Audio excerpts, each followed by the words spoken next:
Wala nang saysay ang pag-arte mo, Wilhelmina, tapos na ang palabas. Ang mga salitang iyon malamig at matalim gaya ng isang itak ay bumulong sa pandinig ni Wilhelmina sa gitna ng nagbubunying palakpakan. Sa kanyang kanang kamay mahigpit niyang hawak ang isang plaque ng pagkilala, isang kristal na parangal para sa pagiging ina ng taon at huwarang kabiyak sa prestihiyosong San Beda Graduation Ball. Ang suot niyang mamahaling terno na kulay ginto ay tila nagniningning sa ilalim ng mga engrandeng chandelier ng ballroom. Ngunit ang init ng mga ilaw ay hindi makatagos sa biglang panalamig ng kanyang buong pagkatao. Sa harap niya nakatayo ang kanyang asawang si Enrique. Ang lalaking pinaglaanan niya ng 20 taon ng kanyang buhay ay nakatitig sa kanya hindi nang may pagmamalaki, kundi may kasuklam-suklam ng ngiti sa mga labi. Sa tabi nito ay ang kanyang biyenang si Doña Aurora na maringal sa kanyang suot na itim na puntas ang mga mata ay naniningkit sa tagumpay habang hinahawakan ang kanyang mga rosaryo. Nabitawan ni Wilhelmina ang plaque. Ang tunog ng pagtama ng kristal sa makintab na sahig ay tila isang babala na bumasag sa katahimikan ng buong bulwagan. Hindi pa man siya nakakahuma ang marahas na pagbukas ng malalaking pinto ng ballroom ay umalingaw-ngaw. Pumasok ang 4 na kalalakihan sa uniforme ng pulisya, ang kanilang mga yabag sa alpombra ay tila mga martilyo na pumapako sa kanyang kapalaran. Mrs. Wilhelmina Valderrama, you are under arrest for qualified theft and embezzlement of 50 million pesos from the Don Octavio Foundation, anunsyo ng opisyal sa harap ng mga pinakamataas na lipunan ng Maynila. Ang bulong-bulungan ay mabilis na kumalat gaya ng apoy sa tuyong damo. Nakita ni Wilhelmina ang kanyang kaibigang si Marisol na mabilis na itinaas ang cellphone nito, ang lens ng camera ay nakatutok sa kanyang namumutlang mukha, handang i-livestream ang kanyang pagbagsak. Ang kahihiyan ay tila isang malapot na putik na bumabalot sa kanyang balat. Enrique, ano ito? Anong ibig sabihin nito? Ang nangangatal na tanong ni Wilhelmina. Tumingin siya sa kanyang asawa, umaasang may kahit katiting na anino ng pag-ibig na matitira. Ngunit humakbang paatras si Enrique, ang mukha ay biglang nagbago tungo sa isang maskara ng pagkadismaya. I'm sorry, Wilhelmina. I tried to cover for you pero masyadong malaki ang ninakaw mo sa pamilya ko. Hindi ko na kayang sikmurain ang panloloko mo. You thief, wala kang utang na loob. Sigaw ni Doña Aurora, ang boses ay sapat na malakas para marinig ng lahat ng mga panauhin. Binigyan ka namin ng pangalan, ginawa ka naming tao, pero ito ang igaganti mo sa amin. Dinungisan mo ang dangal ng mga Valderrama. Hindi totoo yan. Enrique, alam mong wala akong kinalaman sa pondo. Pilit na depensa ni Wilhelmina, ang kanyang boses ay tila isang pagsamo na nalulunod sa gitna ng malakas na dagundong ng kanyang sariling kaba. Ikaw ang may hawak ng mga accounts, Enrique. Ikaw ang isang malakas na sampal mula sa kanyang biyenan ang nagpatigil sa kanyang pagsasalita. Ang hapdi sa kanyang pisngi ay walang-wala kumpara sa hapdi sa kanyang dibdib.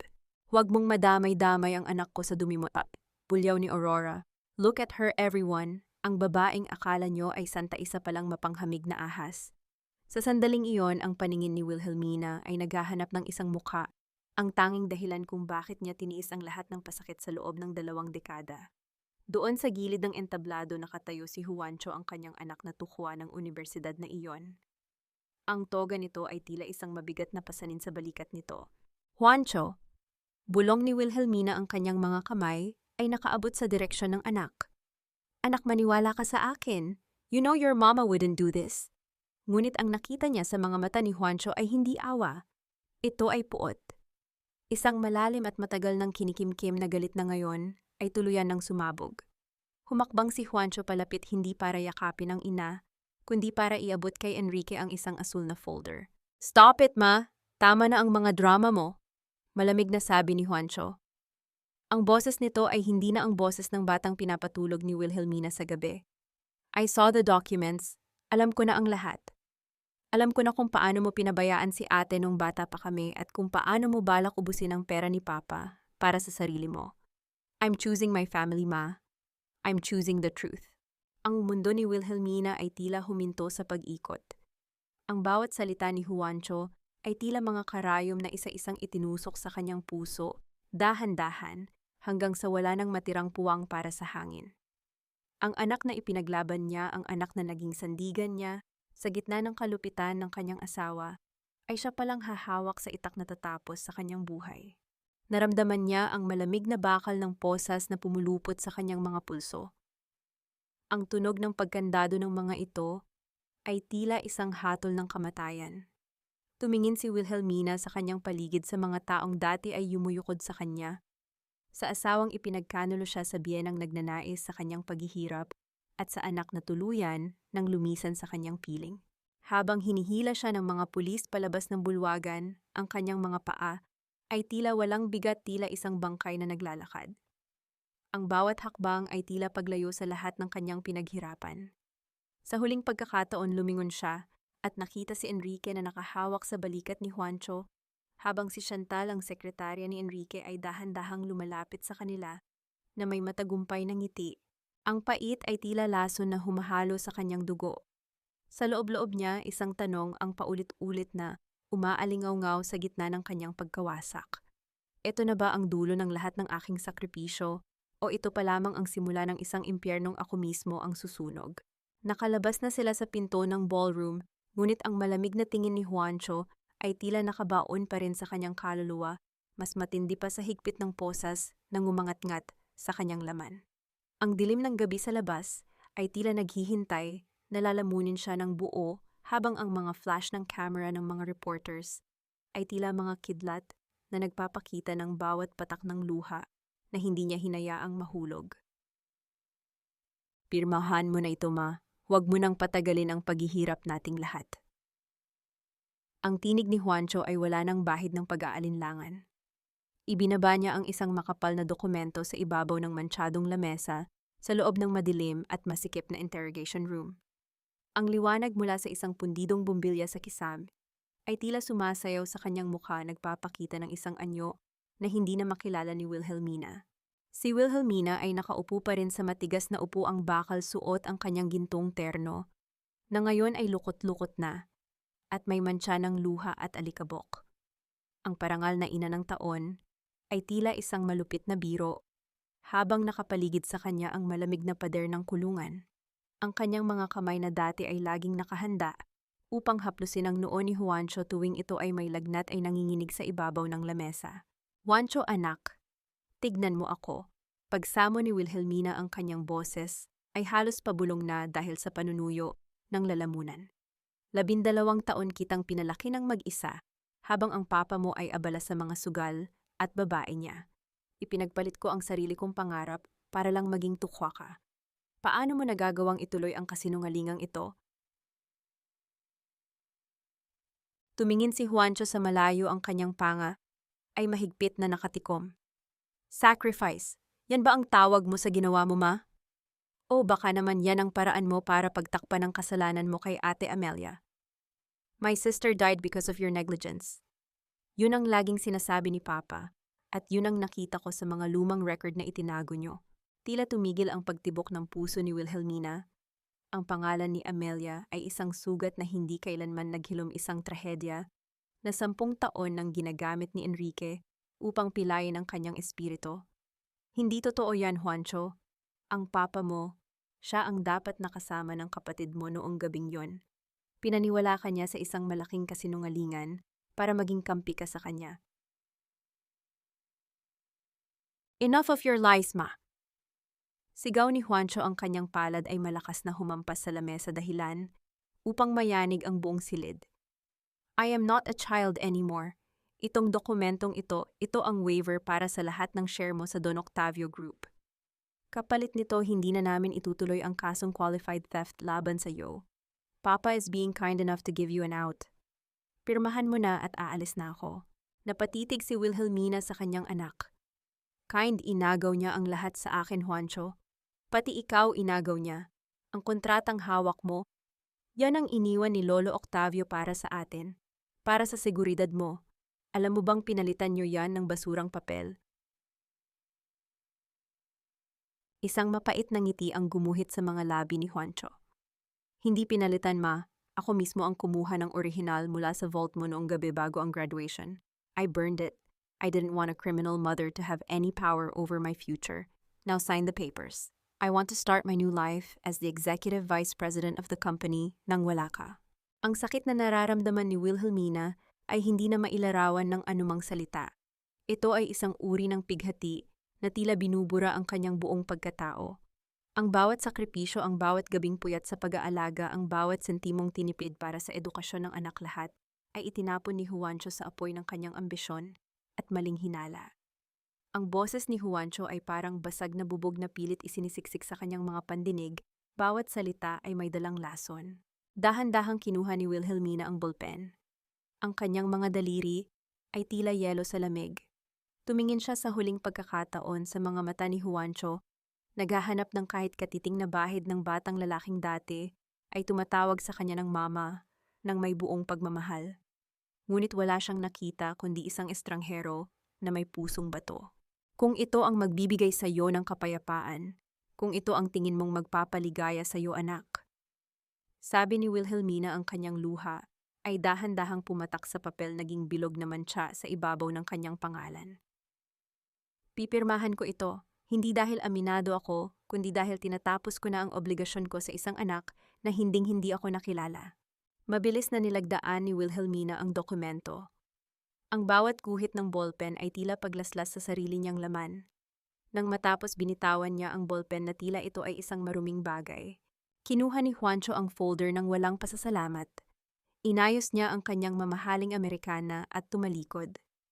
"Don't expect me to visit you, ma. Sa paningin ng mundo, biktima si Papa, at ikaw ang kontrabida, at para sa akin."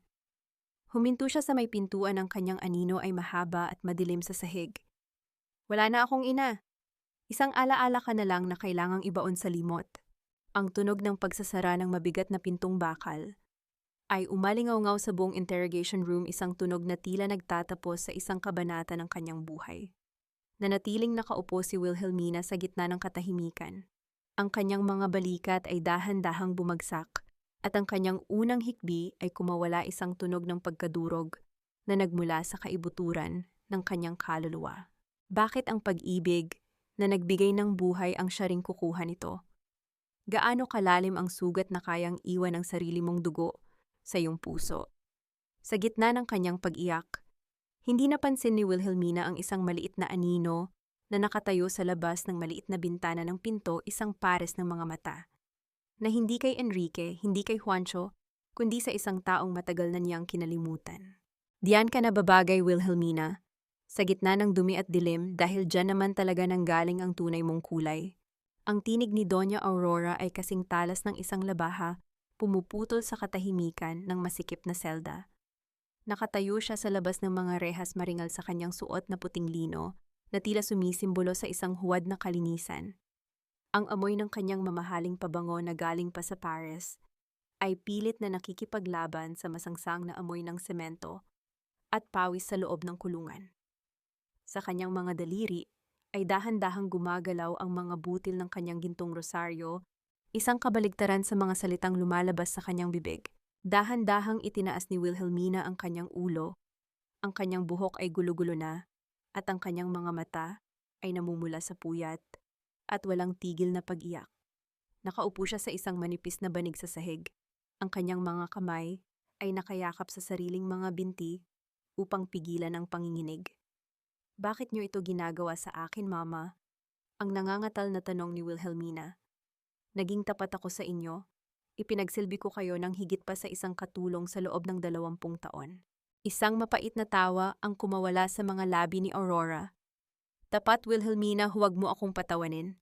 Isang hamak na anak ka lang ng isang bangkaroteng negosyante nang mapunta ka sa pamilya namin. Kami ang nagbigay sa iyo ng pangalan. Kami ang nagsuot sa iyo ng mga alahas na hindi mo man lang mapapangarap na mahawakan. Malaki ang utang na loob mo sa amin, pero anong ginawa mo? Sinubukan mong kontrolin ang kumpanya. Sinubukan mong ilayo si Enrique sa akin. Wala akong kinalaman sa pera nyo. Alam nyo kung sino ang kumukuha ng pondo, Mama. Alam nyo ang mga bisyo ni Enrique." Sigaw ni Wilhelmina, ang kanyang boses ay pumiyok sa gitna ng desperasyon. Lumapit si Aurora sa mga rehas, ang kanyang mukha ay tila isang maskara ng banal na puot. "Huwag mong dungisan ang pangalan ng anak ko. Si Enrique ay isang biktima ng kamunduhan mo. Alam mo, Wilhelmina, kung bakit nangyayari ito sa iyo. Ito ay parusa ng langit. Ito ang karma mo dahil sa kapabayaan mo kay Amelia 10 taon na ang nakalilipas. Kung naging mabuting ina ka lang sana buhay pa ang apo ko ngayon. Ang bawat salita ni Aurora ay tila isang malakas na hampas sa dibdib ni Wilhelmina. Alam niyang ito ang paboritong sandata ng kanyang biyenan, ang gamitin ng kanyang pighati, upang gawin siyang mahina. Alam niyo ang totoo tungkol kay Amelia. Alam niyo kung nasaan si Enrique nung gabing yon. Ang totoo ay kung ano ang nakasulat sa mga record. At kung ano ang pinaniniwalaan ni Juancho. Putol ni Aurora ang kanyang tinig ay naging isang malamig na bulong. Pinili ka namin para maging asawa ni Enrique dahil akala ko ay madali kang pasunurin. Pero naging masyado kang matalino para sa sarili mong ikabubuti. Ngayon tignan mo kung nasaan ang talino mo. Nakapiit sa isang selda habang ang anak mo ay nasa ilalim na ng aking mga pakpak. Si Juancho ay isang Valderrama. Hinding-hindi siya magiging katulad mo. Kinuha ni Aurora ang kanyang panyo at pinunasan ang kanyang mga daliri na tila nadumihan siya sa pakikipag-usap kay Wilhelmina. Ang bawat kilos niya ay puno ng mapanirang dignidad. Huwag ka nang umasa na makakalabas ka pa rito ng buo ang dangal. I will make sure na sa bawat pagpikit mo ang mukha ng galit na anak mo ang makikita mo. Huminto si Aurora at tila may naalala. Binuksan niya ang kanyang bag at kumuha ng isang maliit na bagay. Inihulog niya ito sa sahig sa labas ng rehas. Ito ay isang luma at kupas na litrato ni Wilhelmina at ng sanggol na si Amelia. Ayan, itabi mo yan para gabi-gabi mong maalala kung gaano kakawalang kwenta bilang isang ina. Nanatiling tahimik si Wilhelmina.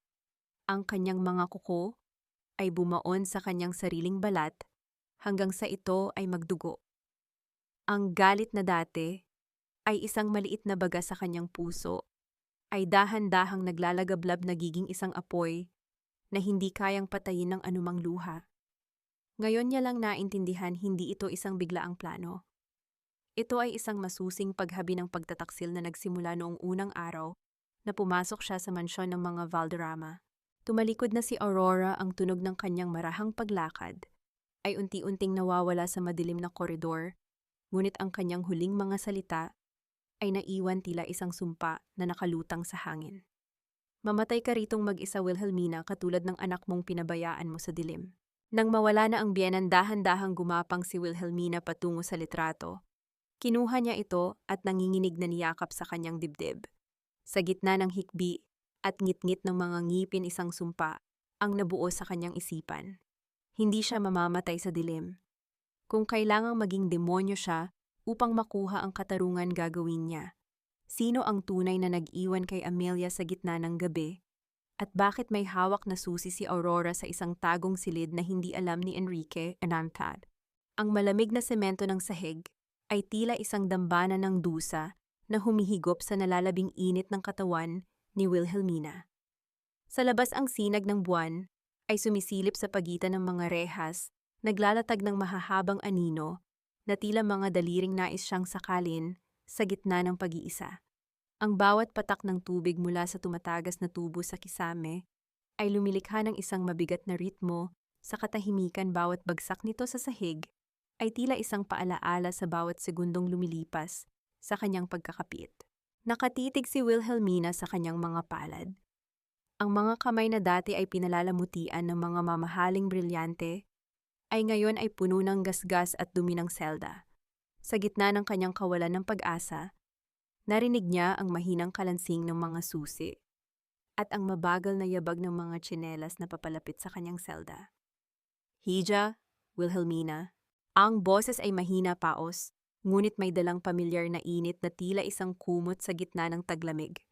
Dahan-dahang itinaas ni Wilhelmina ang kanyang paningin at nakita ang isang matandang babae na nakatayo sa labas ng rehas. Ang mukha nito ay puno ng mga kulubot ng panahon, ngunit ang kanyang mga mata ay nagniningning sa katapatan. Nanay Isabel Palpinta. Bulong ni Wilhelmina, ang kanyang boses ay halos hindi lumabas sa lalamunan.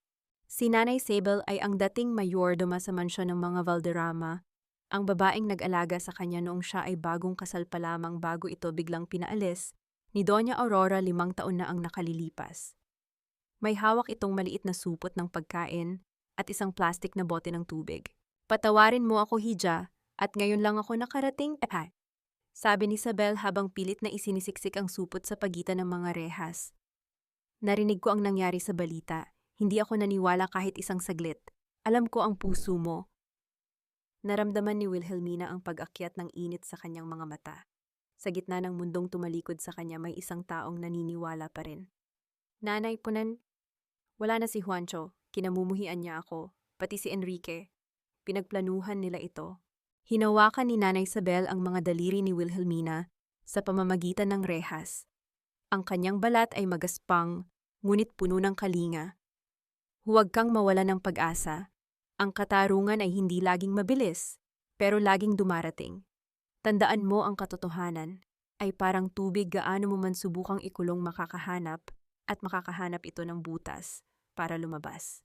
Sandaling tumahimik ang matanda, tila tinitimbang kung dapat ba niyang sabihin ang kanyang daladalang lihim. Lumingon siya sa kanyang likuran upang tiyaking walang nakikinig na gwardiya. Wilhelmina, may kailangan kang malaman. Ang bulong ni Isabel ang kanyang boses ay naging seryoso at puno ng kaba.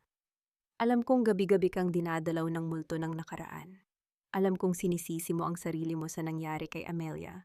Napahigpit ang hawak ni Wilhelmina sa kamay ng matanda. Iyon ang sabi nila nanay. Nakatulog ako. Naiwan ko siyang mag-isa malapit sa hagdan. Umiling ng mabilis si Isabel, ang kanyang mga mata ay nanunubig. Hindi hidya. Noong gabing iyon bago ka nakatulog, nakita ko si Doña Aurora sa kusina. May inilalagay siya sa tsaa mo. Akala ko ay bitamina lang pero makalipas ang ilang minuto bagsak na ang katawan mo sa sofa. At si Enrique, wala siya sa labas para magtrabaho.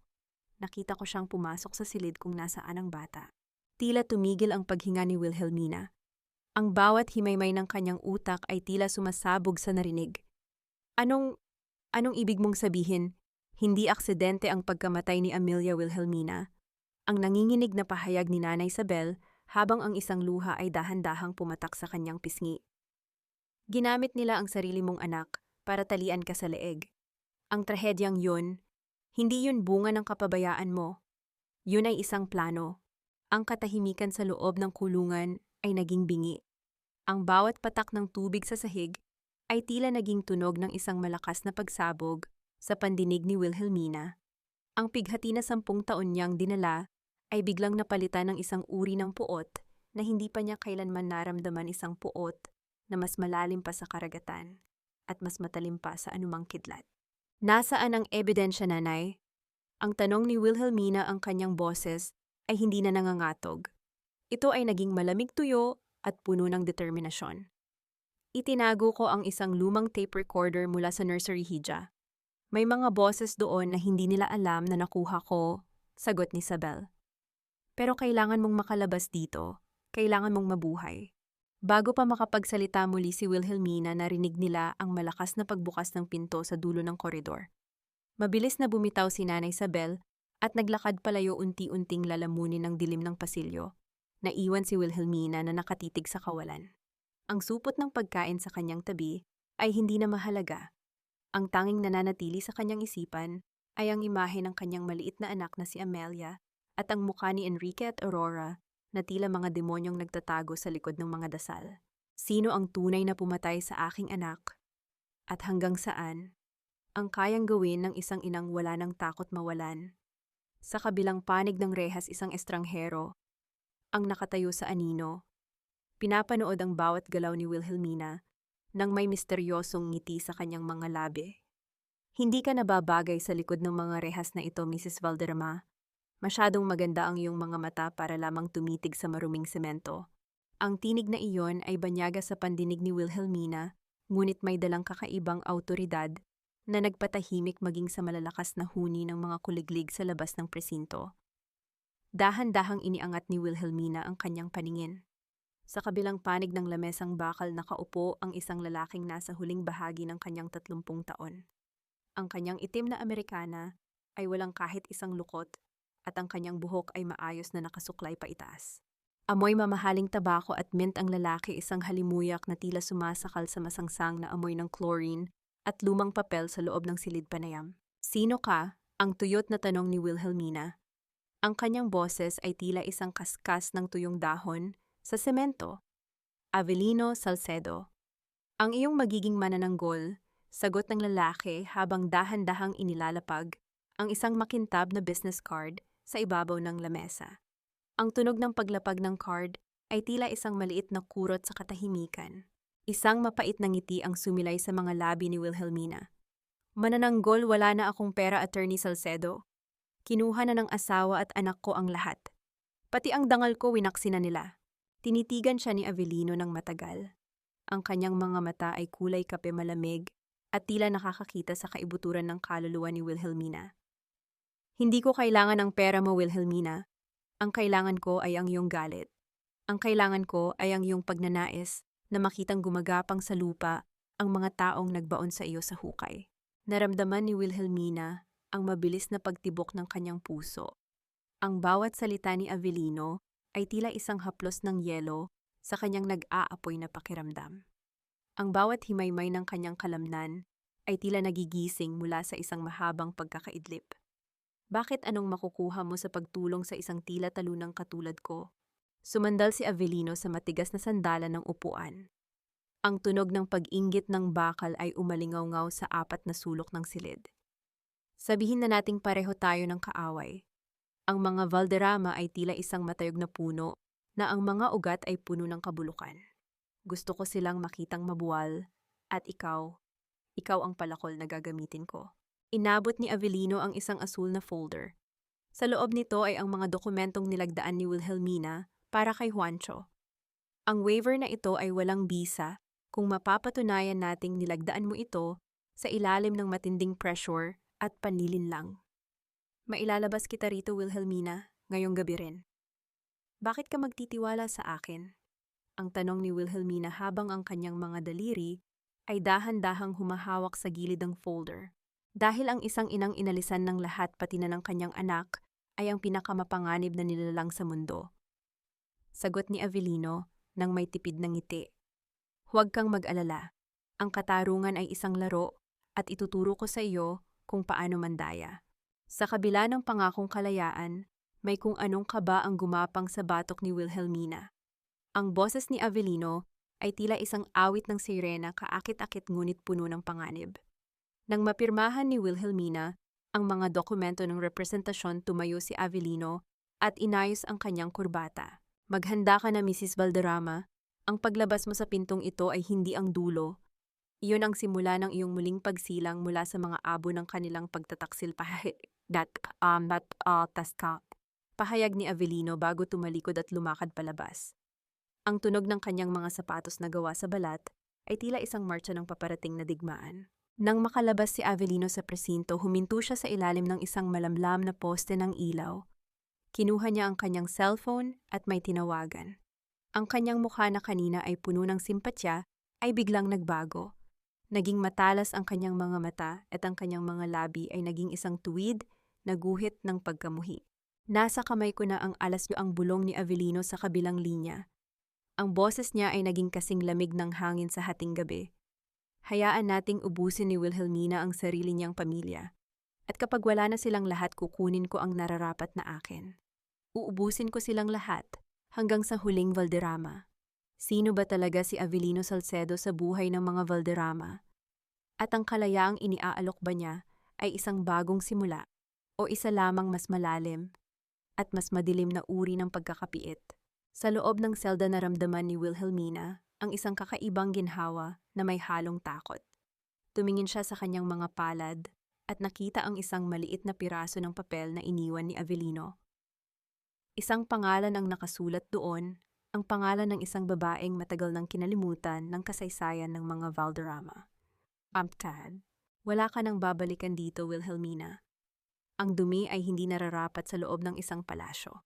Ang tinig ni Enrique ay umaling-aungaw mula sa ituktok ng maringal na hagdanang gawa sa naramalamig at walang bahid ng pagsisisi. Nakatayo si Wilhelmina sa bukana ng malaking pintuan ng mansyon, basang-basa ng ulan at nanginginig ang buong katawan. Ang kanyang gintong terno na suot pa rin mula noong gabing iyon ay tila isang mabigat at maduming basahan na nakabalot sa kanyang nanunuyot na balat. Ang bawat patak ng tubig mula sa kanyang buhok ay bumabagsak sa makintab na sahig na marmol ang sahig, na siya mismo ang matiyagang nagpapakinis sa loob ng 20 taon. Sa tabi ni Enrique nakita ni Wilhelmina ang isang pamilyar na anino. Si Chantal, ang kanyang dating sekretarya, ay nakasuot ng isa sa mga paboritong sedang pantulog ni Wilhelmina. Hawak nito ang isang baso ng mamahaling bino, ang mapanuyang ngiti sa mga labi ay tila isang lason na dahan-dahang kumakalat sa hangin. Enrique, kukuha lang ako ng mga gamit ko. Ang mga alaala ng mga magulang ko, ang paos na pagsamo ni Wilhelmina. Ang kanyang mga daliri ay mahigpit na nakakapit sa kanyang maliit na bag, ang tanging bagay na natira sa kanya. Mga alaala. Isang mapait na tawa ang kumawala sa dibdib ni Enrique habang dahan-dahan siyang bumababa ng hagdan.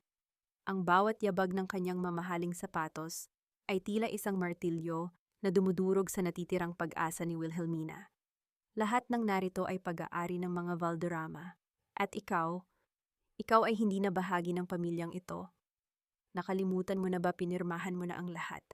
Wala ka ng karapatan kahit sa isang hibla ng alpombra na tinatapakan mo. Pero ang mga alahas ni Mama, ang mga litrato ni Amelia, ang boses ni Wilhelmina ay naging isang hikbi na pilit niyang sinusupil. Ang kanyang puso ay tila isang basag na kristal na pilit niyang binubuo, ngunit ang bawat piraso ay humihiwa sa kanyang sariling palad. Ay iyon ba't singit ni Chantal habang dahan-dahang lumalapit kay Enrique at humilig sa balikat nito. Ipinamigay ko na ang mga lumang damit mo sa charity, Wilhelmina, at yung mga litrato ng batang yun, masyadong malungkot tignan, kaya ipinatago ko na sa bodega. Mas kailangan ng mansyong ito ng bagong enerhiya, bagong reyna. Naramdaman ni Wilhelmina ang pag-akyat ng dugo sa kanyang mukha. Hindi dahil sa hiya, kundi dahil sa isang uri ng galit na nagniningas sa gitna ng kanyang pighati. Tumingin siya sa paligid at nakita ang mga katulong na dati ay yumuyukod sa kanya. Lahat sila ay nakayuko, hindi makatingin ng diretso, tila mga piping saksi sa isang krimen na walang boses. Doon sa sulok, nakita niya ang isang paso ng orkidya na siya mismo ang nag-alaga. Tuyot na ito at lantad ang mga ugat, tila sumisimbolo sa kanyang sariling kalagayan. Walang nagdilig, walang nag-alaga, mula nang siya ay mawala. Umalis ka na bago ko patawagin ang mga security, utos ni Enrique.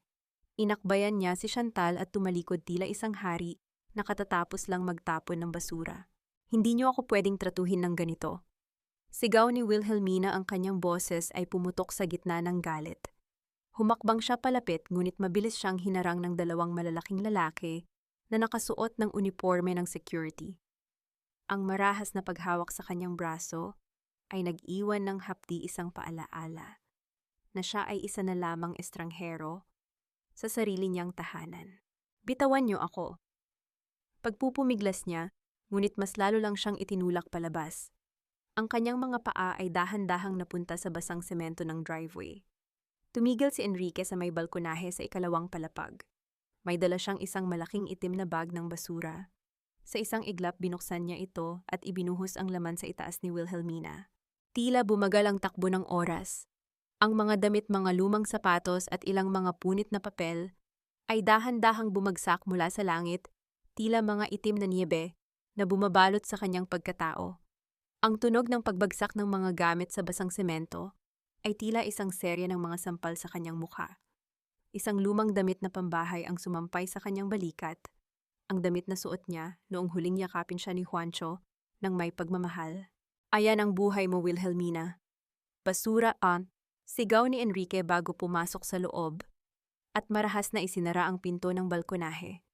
Nanatiling nakatayo si Wilhelmina sa ilalim ng ulan, napapaligiran ng kanyang mga gamit na ngayon ay nakalubog na sa putik.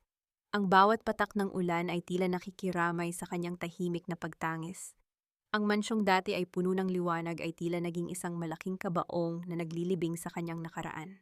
Dahan-dahan niyang pinulot ang isang basang litrato na nalaglag sa kanyang paanan. Ito ay ang litrato nila ni Juancho. Noong bata pa ito, masayang kumakain ng sorbetes. Ang mukha ni Juancho sa larawan ay dahan-dahang nabubura dahil sa tubig ulan, tila unti-unting naglalaho ang huling alaala ng pagmamahal. Sa gitna ng kanyang pagkawasak, isang katanungan, ang pilit na kumakawala sa kanyang isipan, kasing pait ng lasa ng ulan sa kanyang mga labi. Hanggang kailan ako mananatiling nakalugmok sa putik habang sila ay nagsasaya sa aking trono?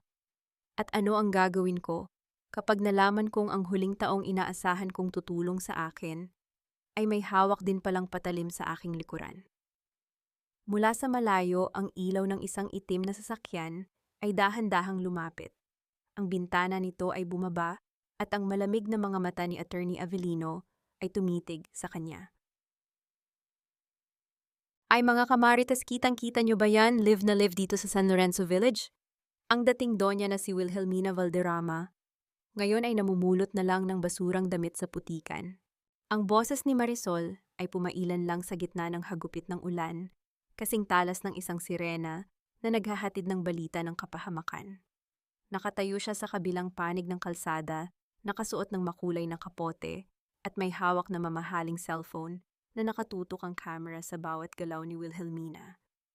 Ang maliit na pulang tuldok sa screen ng kanyang phone ay tila isang mapanuring mata na naglalantad ng kahihiyan ni Wilhelmina sa libo-libong mga taong nakatitig sa kani-kanilang mga screen. Dahan-dahang tumayo si Wilhelmina mula sa pagkakalugmok sa putikan.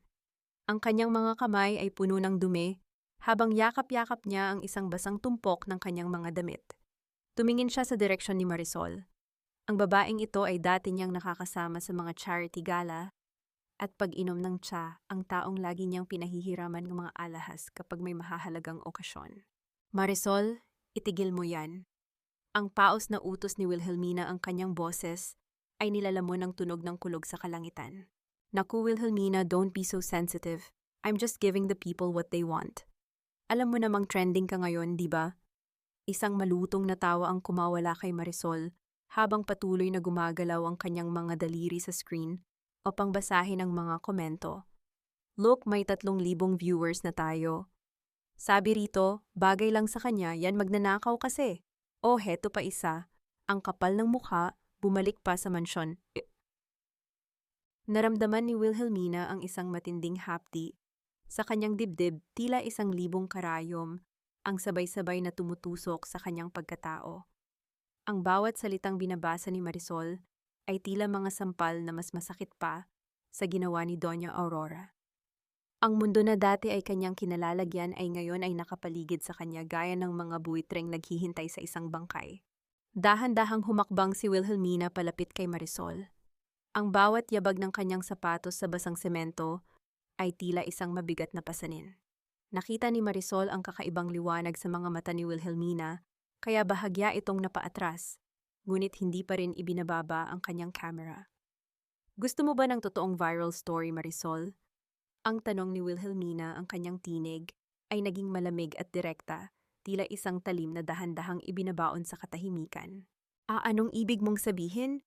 Ang nautal na tugon ni Marisol ang kanyang pagkagulat ay hindi niya maitago sa harap ng kanyang mga viewers. Huminto si Wilhelmina sa harap mismo ni Marisol. Ang ulan ay patuloy na dumadaloy sa kanyang mukha, ngunit ang kanyang mga mata ay nananatiling nakapako sa lens ng camera. I-livestream mo ito ng maayos. Sabihin mo sa lahat ng nanonood. Sabihin mo na ang babaeng tinatawag nilang magnanakaw ay magsisimula ng magsalita. Sabihin mo sa kanila na bawat sentimong nawala sa Don Octavio Foundation ay may bakas ng dugo ng asawa ko. At sabihin mo kay Doña Aurora na ang impyerno ay wala sa ilalim ng lupa kundi nasa loob ng mansyong tinitirhan niya. Ang katahimikan sa pagitan ng dalawa ay naging bingi. Nakita ni Wilhelmina ang mabilis na pagdami ng mga komento sa screen ni Marisol. Ang puot na kanina ay nagpapahina sa kanya ay dahan-dahang nagiging isang malamig na kapangyarihan. Sa unang pagkakataon, mula nang siya ay arestuhin, naramdaman ni Wilhelmina na siya ang may hawak ng baraha. Wilhelmina, are you serious? Ang tanong ni Marisol, ang kanyang kasakiman sa content, ay unti-unting lumalamang sa kanyang takot. Seryoso ako, Marisol. At kung gusto mong manatiling trending ang account mo, sumama ka sa akin. Sabi ni Wilhelmina bago tumalikod at lumakad patungo sa itim na sasakyang naghihintay sa gilid ng kalsada. Binuksan ni Attorney Avellino ang pinto ng sasakyan. Isang misteryosong ngiti ang gumuhit sa kanyang mga labi habang pinapanood ang eksena. Isang matalinong hakbang Mrs. Valderrama. Ang duluan ay isang mabangis na hayop. Kung hindi mo ito kayang paamuhin, kailangan mo itong pakawalan laban sa iyong mga kaaway. Sumakay si Wilhelmina sa loob ng sasakyan Iniwan ang kanyang mga basang gamit sa kalsada. Habang dahan-dahang umaandar ang kotse, nakita niya sa side mirror si Marisol na mabilis na sumasakay sa sarili nitong sasakyan upang sumunod. Ngunit sa gitna ng kanyang plano, naramdaman ni Wilhelmina ang isang mabilis na panginginig ng kanyang cellphone sa loob ng kanyang bag, isang gamit na himalang hindi nakuha ng mga pulis. Isang message ang lumabas mula sa isang hindi kilalang numero. Huwag kang masyadong magtiwala sa iyong abogado. Tanungin mo siya kung anong nangyari sa kanyang ina 30 taon na ang nakalilipas sa kamay ng iyong ama. Tila tumigil ang mundo ni Wilhelmina sa nabasa. Tumingin siya sa profile ni Avelino na tahimik na nagmamaneho sa kanyang tabi. Ang lalaking nagligtas sa kanya sa kulungan ay meron din palang lihim na maaaring maging mitya ng kanyang tuluyang pagkagunaw. Sino ba talaga si Avelino Salcedo? At ang paghihiganti ba na kanyang sinisimulan ay magdadala sa kanya sa katarungan? O isa lamang itong masalimuot na bitag na siya mismo ang nagtayo? Ang bawat hininga ko ay tila may kasamang alikabok ng nakaraan, nakakasakal at puno ng pagsisisi. Nanatiling nakatitig si Wilhelmina sa screen ng kanyang cellphone habang ang sasakyan ni Attorney Avelino ay dahan-dahang binabaybay ang madilim na kalsada ng Maynila. Ang liwanag mula sa mga poste ng ilaw ay tila mga kidlat na panandali ang tumatanglaw sa seryosong mukha ng abogado. Ang babalang natanggap niya ay tila isang malupit na biro, isang bagong lason na pilit nagpapahina sa tanging sandigang natitira sa kanya. Masyado kang tahimik, Wilhelmina. Puna ni Avelino, ang kanyang boses ay nangingibabaw sa mahinang ugong ng makina ng sasakyan. May problema ba? Dahan-dahang itinago ni Wilhelmina ang cellphone sa loob ng kanyang bag. Inisip ko lang si Papa. Ang huling gabi bago siya mawala. May sinabi siya sa akin tungkol sa isang lihim na hindi ko kailanman binigyang pansin. Tumingin siya ng diretso kay Avelino, sinusuri ang bawat galaw ng mga mata nito. Avelino, kailangan kong pumunta sa lumang opisina ni Papa sa Binondo. Doon sa lumang gusaling hindi pa nagagalaw ni Enrique. Sandaling natigilan si Avelino, ang kanyang mga kamay ay humigpit sa manibela. Masyadong mapanganib. Siguradong may mga tao ni Enrique doon. Iyon ang tanging paraan, giit ni Wilhelmina, ang kanyang boses ay puno ng determinasyon na hindi kayang baliin ng anumang takot. Doon ko mahahanap ang katotohanan. Pagkalipas ng isang oras, nakatayo si Wilhelmina sa harap ng isang mabigat na pintong gawa sa matandang Nara. Ang amoy ng lumang papel alikabok at sandalwood ay agad na sumalubong sa kanya, isang halimuyak na tila isang yakap mula sa kanyang yumaong ama, si Don Octavio. Ang silid ay tila isang buhay na alaala. Ang mga libro ay maayos pa ring nakahanay sa mga estante at ang malaking lamesang kahoy ay naghihintay pa rin sa kanyang pagbabalik. Lumapit si Wilhelmina sa gitna ng silid. Ang bawat yabag niya sa sahig na kahoy ay lumilikha ng marahang langit-ngit, tila ang gusali mismo ay nagrereklamo sa kanyang pagdating. Naalala niya ang kanyang ama na nakaupo sa malaking silya habang hinihimas ang kanyang ulo. Ang katotohanan ay laging nakatago sa lugar na hindi pinapansin ng mga mata, ngunit natatandaan ng puso, anak. Ang tinig ni Don Octavio na tila umialing-awngaw sa kanyang gunita. Dahan-dahang lumapit si Wilhelmina sa isang malaking painting na nakasabit sa dingding, isang larawan ng kanilang lumang bahay sa probinsya noong siya ay bata pa. Naalala niya ang isang particular na detalye sa kwento ng kanyang ama tungkol sa painting na ito. Ang susi ay hindi isang metal na bagay kundi isang numero, ang petsa ng kapanganakan ng kanyang namayapang anak, si Amelia. Nanginginig ang kanyang mga daliri habang dahan-dahang itinatabi ang painting. Sa likod nito bumadya ang isang maliit na steel vault na nakabaon sa dingding. Ang tunog ng pag-ikot ng dial ng vault ay tila isang tibok ng pusong nagmamadali. 3, 7, 9, 4. Isang mahinang tunog ng mekanismong bumukas ang narinig ni Wilhelmina. Isang malalim na buntong hininga ang kumawala sa kanyang mga labi. Inaasahan niyang makikita roon ang orihinal na kontrata, ang mga dokumentong magpapatunay na si Enrique ay walang karapatan sa lahat ng yaman ng Don Octavio Group. Ang kanyang mga kamay ay dahan-dahang pumasok sa loob ng madilim na butas ng vault. Ngunit ang kanyang mga daliri ay walang nahawakang anuman kundi ang malamig na bakal sa ilalim. Nanlaki ang mga mata ni Wilhelmina habang tinitignan ang loob ng vault. Wala ang kontrata. Wala ang mga dokumento. Ang tanging natira sa loob ay isang tuyong piraso ng bulaklak ng gumamela, ang paboritong bulaklak ni Amelia. Wala rito ang nangangatal na bulong ni Wilhelmina. Ang kanyang puso ay tila nahulog sa isang malalim na bangin. Naghahanap ka ba nito, Wilhelmina? Ang boses ay hindi galing sa labas ng pinto. Ito ay galing sa likuran niya, sa madilim na sulok ng opisina. Dahan-dahang lumingon si Wilhelmina at nakita si Avelino na nakasandal sa istante ng mga libro, hawak ang isang pamilyar na itim na folder. Ang liwanag ng buwan na dumadaan sa bintana ay nagpapakita ng isang anyo ni Avelino na hindi pa niya nakikita ang anyo ng isang taong matagal nang naghihintay sa sandaling ito. Avelino, paano napunta sa iyo yan? Ang tanong ni Wilhelmina, ang kanyang boses ay puno ng hinala at takot. Ang mensaheng natanggap niya kanina ay muling umalingaw sa kanyang isipan, kasing talas ng isang babala ng kamatayan. Isang misteryosong ngiti ang gumuhit sa mga labi ni Avelino. Sinabi ko sa iyo, Mrs. Valderrama, alam ko kung paano hanapin ang mga bagay na itinatago ng mga Valderrama. Pero ang tanong ay ito, humakbang siya palapit ang bawat yabag ay tila isang pagbabanta. Handa ka na bang malaman kung bakit kinuha ng ama mo ang buhay ng aking ina para lamang sa tagumpay ng opisina na kinatatayuan mo ngayon? Ang katahimikan sa loob ng opisina ay naging kasing bigat ng isang dambana. Naramdaman ni Wilhelmina na ang mundong akala niya ay katarungan ay isa lamang palang masalimuot na sapot ng mga lihim at paghihiganti. Sino ang tunay na kakampi at ang kontratang hawak ni Avelino ba ang magliligtas sa kanya o ito ang magiging tali na bibitay sa kanyang huling pag-asa? Ipanalangin natin ang mga naliligaw na kaluluwa, lalo na ang mga nagpadala sa tukso ng salapi at kasakiman. Ang tinig ni Doña Aurora ay gumaralgal sa loob ng malawak na sala ng mansyon puno ng huwad na kabanalan habang nakaluhod siya sa harap ng isang dambana ng mga santo.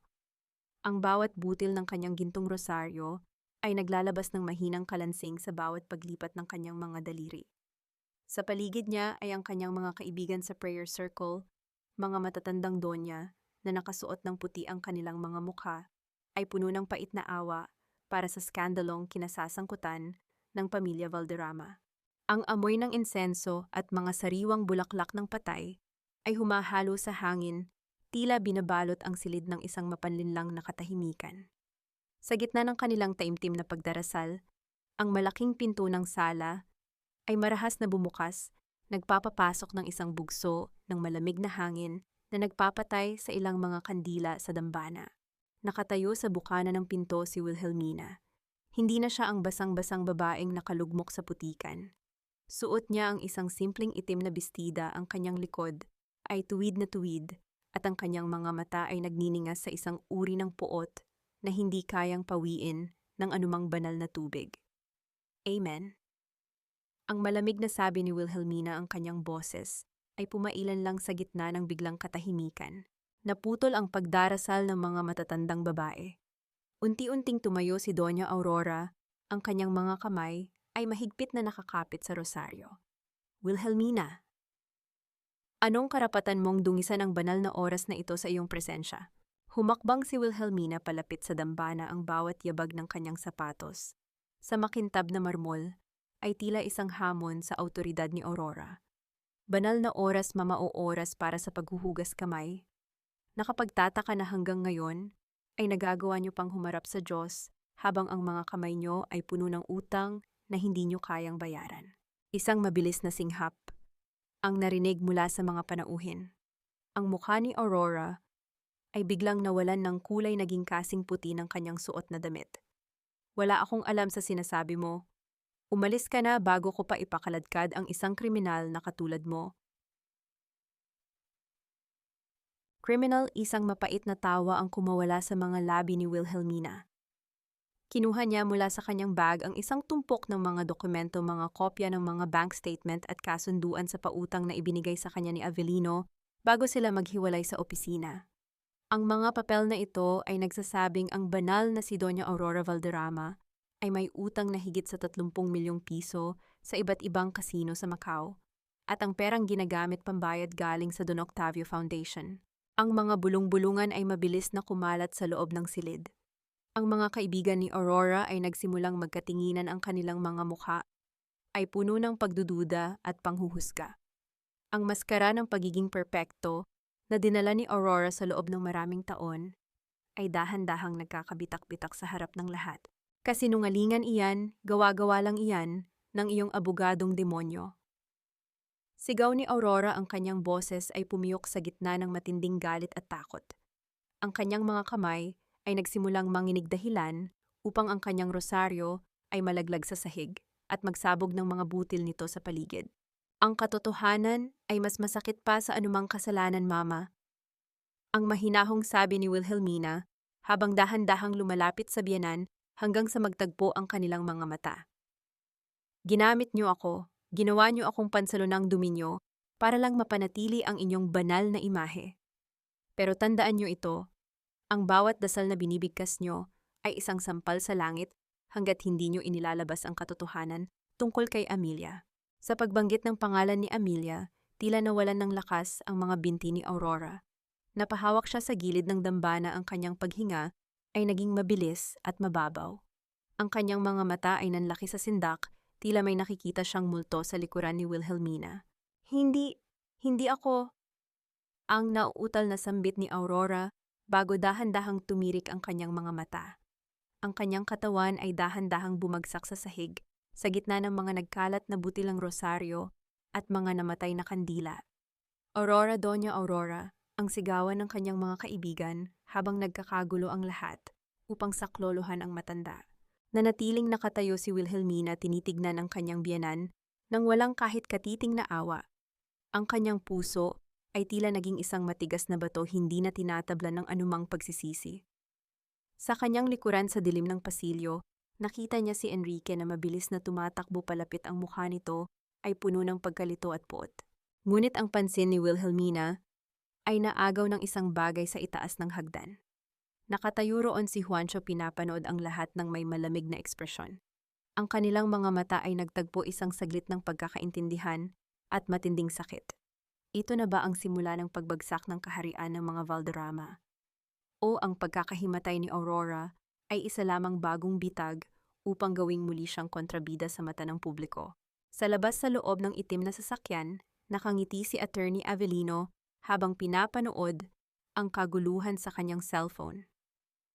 Ang bawat butil ng rosaryong nalaglag ay tila isang hakbang patungo sa kanyang tunay na layunin, ang ubusin ang lahat ng may dugong Valderrama. Hindi mo kailangan ng kaibigan, Wilhelmina. Ang kailangan mo ay isang kasabot na handang sumunog sa sarili niyang bahay para lamang makita ang apoy. Ang tinig ni Avellino ay tila isang malamig na haplos ng bakal sa gitna ng katahimikan ng kanyang opisina, sa itaas ng isang gusali sa Makati.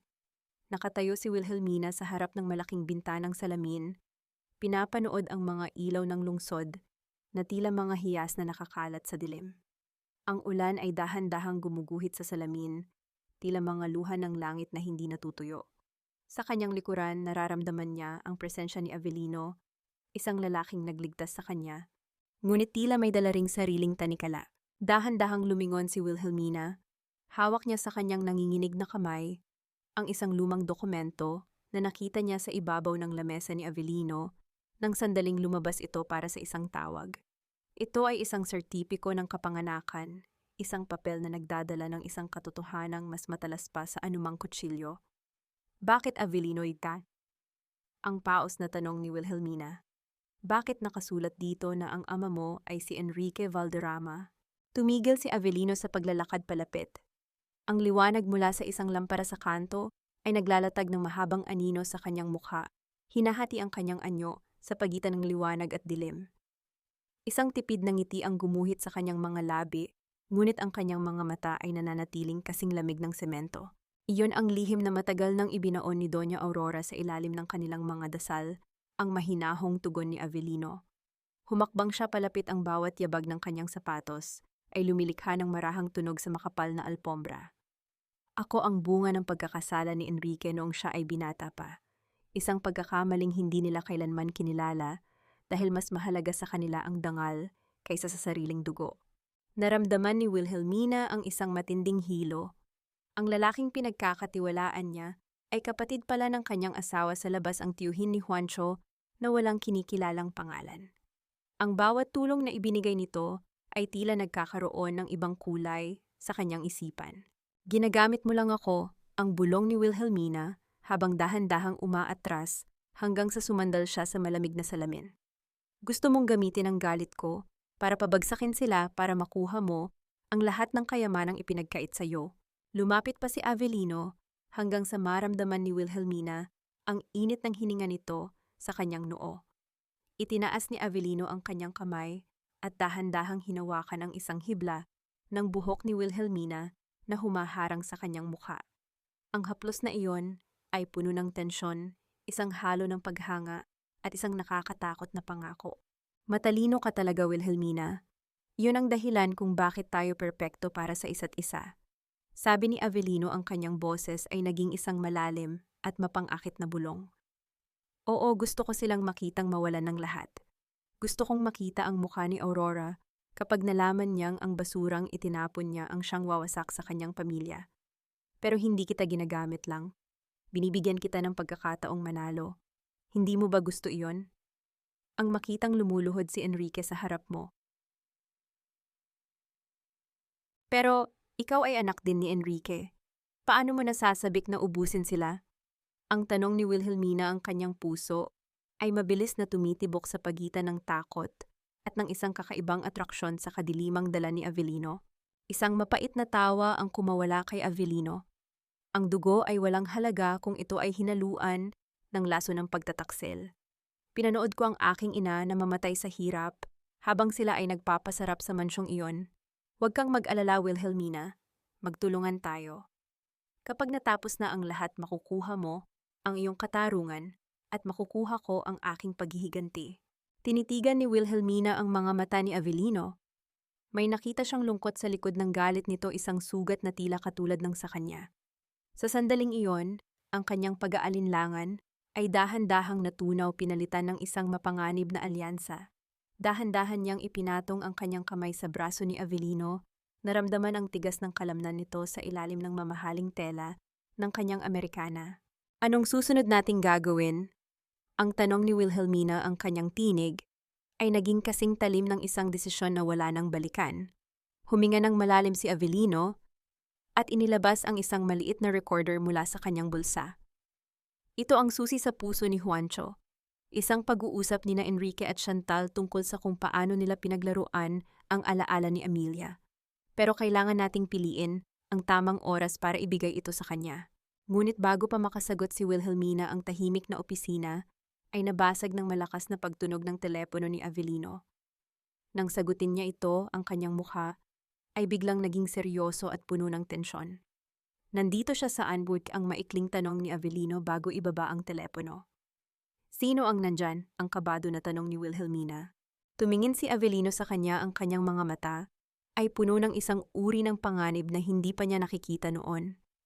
Si Juancho, alam na niya kung nasaan ka. At hindi siya dumarating para makipagkasundo. Kasama niya ang mga bodyguard ni Enrique. Narinig ni Wilhelmina ang malakas na kalabog ng elevator sa labas ng pintuan, kasunod ang mabilis na yabag ng maraming paa sa pasilyo. Ang kaba sa kanyang dibdib ay tila isang tambol na nagbabadya ng isang madugong paghaharap. Magtago ka sa likod ng silid na ito, utos ni Avelino, habang binubuksan ang isang drawer at may kinukuha. Huwag kang lalabas anuman ang mangyari. Sino ang tunay na kaaway na papasok sa pintong iyon? At sa sandali ng panganib, paninindigan ba ni Avelino ang kanyang pangako kay Wilhelmina? O ito na ang sandali para isakripisyo ang kanyang alas para sa sarili niyang kaligtasan? Lumabas ka riyan, ma. Alam kong itinatago ka ng lalaking ito. Huwag mong subukang talikuran ang mga kasalanan mo. Ang sigaw ni Juancho ay yumanig sa mga dingding ng opisina ni Avelino, punong-puno ng puot na tila isang hayop na naghahanap ng mabibiktima. Marahas na bumukas ang pinto at pumasok ang binata, kasunod ang dalawang malalaking lalaki na may nakasukbit na baril sa kanilang mga bewang. Ang kanyang mga mata na dati ay puno ng talino at pangarap, ay ngayon ay nababalot ng isang madilim na ulap ng galit. Dahan-dahang lumabas si Wilhelmina mula sa likod ng malaking istante ng mga libro. Ang kanyang mga kamay ay nakatago sa likod ng kanyang itim na bestida, mahigpit na may hawak na isang maliit na bagay. Ang kanyang puso ay tila isang ibon na pilit kumakawala sa kanyang dibdib. Bawat tibok nito ay naghahatid ng sakit na umaabot hanggang sa kanyang mga daliri. "Nandito ako, Juancho," ang mahinahong sabi ni Wilhelmina. Ang kanyang boses ay hindi nanginginig, ngunit puno ng isang uri ng pighati na tila nanggagaling sa kaibuturan ng kanyang sinapupunan. "Hindi ako nagtatago sa iyo. Hinding-hindi ako magtatago sa sarili kong anak. Hindi na kita anak. Tapos na ang ugnayan natin noong ninakawan mo ang pamilyang nagbigay sa iyo ng lahat." Bulyaw ni Juancho habang humahakbang palapit ang kanyang mukha, ay pulang-pula sa galit. "Ibinigay sa akin ni Papa ang lahat ng ebidensya. Alam ko na ang ginawa mo kay Ate Amelia. Pinabayaan mo siya para lang makipagkita sa kung sinong lalaki. Di ba you're a disgrace, Ma?" Isang matalim na hapdi ang gumuhit sa mukha ni Wilhelmina, mas masakit pa sa anumang sampal. Tumingin siya kay Avelino na nakatayo sa isang sulok malamig na pinapanood ang bawat galaw. Pagkatapos dinala niya ang kanyang paningin sa kanyang anak. "Juancho, naalala mo ba ito?" Dahan-dahang inilabas ni Wilhelmina ang kanyang kamay mula sa likuran. Hawak niya ang isang maliit kupas at puting sapatos ng sanggol, ang sapatos ni Amelia, na himalang na iligtas niya mula sa basura. Tila natigilan si Juancho. Ang kanyang marahas na paghinga ay biglang naging mababaw. "Ito ang suot ng kapatid mo noong huli mo siyang nakitang tumatawa." Ang bulong ni Wilhelmina, habang dahan-dahang lumalapit sa anak, hindi pinapansin ang mga bodyguard na nakahanda ng humarang. "Amoy pulbos pa rin ito, Juancho. Amoy ng pagmamahal na pilit nilang binubura sa isipan mo. Sa tingin mo ba ang isang inang pumatay sa kanyang anak ay itatago ang sapatos na ito sa loob ng 10 taon malapit sa kanyang puso?" Inabot ni Wilhelmina ang sapatos kay Juancho. Ang binata ay tila naging rebulto ang kanyang mga daliri, ay dahan-dahang lumalapit sa maliit na bagay na iyon. Ang kanyang matigas na ekspresyon ay nagsimulang magkakabitak-bitak. Isang alaala ang dahan-dahang gumapang sa kanyang gunita ang imahe ng kanyang ina na umiiyak sa gabi habang yakap ang sapatos na ito. "Maniwala ka sa akin, anak." Pagsamo ni Wilhelmina ang kanyang mga luha, ay dahan-dahang dumadaloy sa kanyang mga pisngi. "Ang papa mo, pinaglalaruan niya ang isipan mo dahil alam niyang ikaw ang tanging kahinaan ko. Huwag mong hayaang maging bahagi ka ng kanilang kasinungalingan." Nanginginig ang mga kamay ni Juancho habang hinahawakan ang sapatos. "Pero, ang mga dokumento, ang mga sinabi ni Lola Aurora, lahat iyon ay lason, Juancho," ang giit ni Wilhelmina. "Tumingin ka sa aking mga mata. Nakikita mo ba ang isang magnanakaw? Nakikita mo ba ang isang mamamatay tao?" Sa sandaling iyon, tila nabasag ang pader na nakapaligid sa puso ni Juancho. Ang puot sa kanyang mga mata ay dahan-dahang napalitan ng isang matinding pagkalito at bighati. "Ma, I don't know anymore. I'm so confused." Ngunit ang sandali ng paglalapit na yon ay marahas na naputol nang bumukas muli ang pinto. Pumasok si Enrique, ang kanyang mukha ay puno ng isang nakakatakot na awtoridad. Nakita niya ang eksena, ang kanyang anak, na hawak ang sapatos, at ang asawa niyang muling nakukuha ang loob nito. "Anong ginagawa mo, Juancho? Huwag kang magpautos sa mga luha ng buhayang yan." Ang sigaw ni Enrique habang mabilis na lumalapit. "Papa," sabi ni Mama. Ang simula ni Juancho, ngunit hindi niya natapos ang kanyang sasabihin. Isang malakas at mabilis na sampal ang dumapo sa mukha ni Juancho mula sa sarili niyang ama. Ang tunog ng pagtama ng palad sa pisngi ay umaling-aungaw sa buong opisina kasing lakas ng isang pagguho ng lupa. Ang sapatos ni Amelia ay nalaglag sa sahig, muling nadumihan ng alikabok. "Huwag kang sasagot sa akin. Binigyan kita ng posisyon, binigyan kita ng kapangyarihan, tapos makikinig ka sa basurang yan." Bulyaw ni Enrique habang marahas na hinahawakan ang kwelyo ng anak. "You are weak, Juancho, just like your mother." Nanlaki ang mga mata ni Wilhelmina sa sindak. Ang galit na kanina ay para sa kanyang sarili ay biglang nabaling sa proteksyon para sa kanyang anak. Huwag mo siyang saktan, Enrique, ako. Ang harapin mo, huwag ang anak ko. Tumawa si Enrique, isang tawang puno ng demonyo. Haharapin kita, Wilhelmina, pero sisiguraduhin ko na panonoorin mo kung paano kawawa sa akin ang huling bagay na mahal mo. Itinulak ni Enrique si Juancho patungo sa mga bodyguard. Dalhin niyo siya sa sasakyan, ilock niyo siya sa kwarto niya, at itong abogadong ito. Tumingin si Enrique kay Avelino ng may matinding pagkamuhi. Maghanda ka dahil uubusin ko ang lisensya mo at ang buhay mo. Habang pilit na kinakaladkad si Juancho, palabas lumingon ang binata sa kanyang ina. Ang kanyang mukha ay puno ng pasa at luha, ang kanyang mga mata ay nagsusumamo ng tulong. Ang huling nakita ni Wilhelmina ay ang pintong marahas na isinara, iniwan siyang mag-isa sa harap ng nagngangalit na si Enrique. Paano maililigtas ng isang inang walang kapangyarihan ang kanyang anak mula sa kuko ng isang halimaw? At ano ang gagawin ni Wilhelmina kapag nalaman niyang ang bawat galaw ni Enrique ay bahagi pala ng isang mas malaking plano na involves ang mismong buhay ni Juancho? Sa sahig ang maliit na sapatos ni Amelia ay naiwang mag-isa, tila isang piping saksi sa muling pagkawasak ng isang pamilya. Ang isang sugatang leon ay mas mapanganib kaysa sa isang gutom na lobo. Tandaan mo yan, Enrique. Dahan-dahang pinulot ni Wilhelmina ang maliit na sapatos ni Amelia mula sa sahig ng opisina. Pinagpag niya ang alikabok dito nang may pag-iingat, tila ba ito ay gawa sa pinakamahal na kristal. Ang kanyang mga luha ay natuyo na pinalitan ng isang malamig at matigas na paningin na tila kayang tumagos sa kahit na anong pader.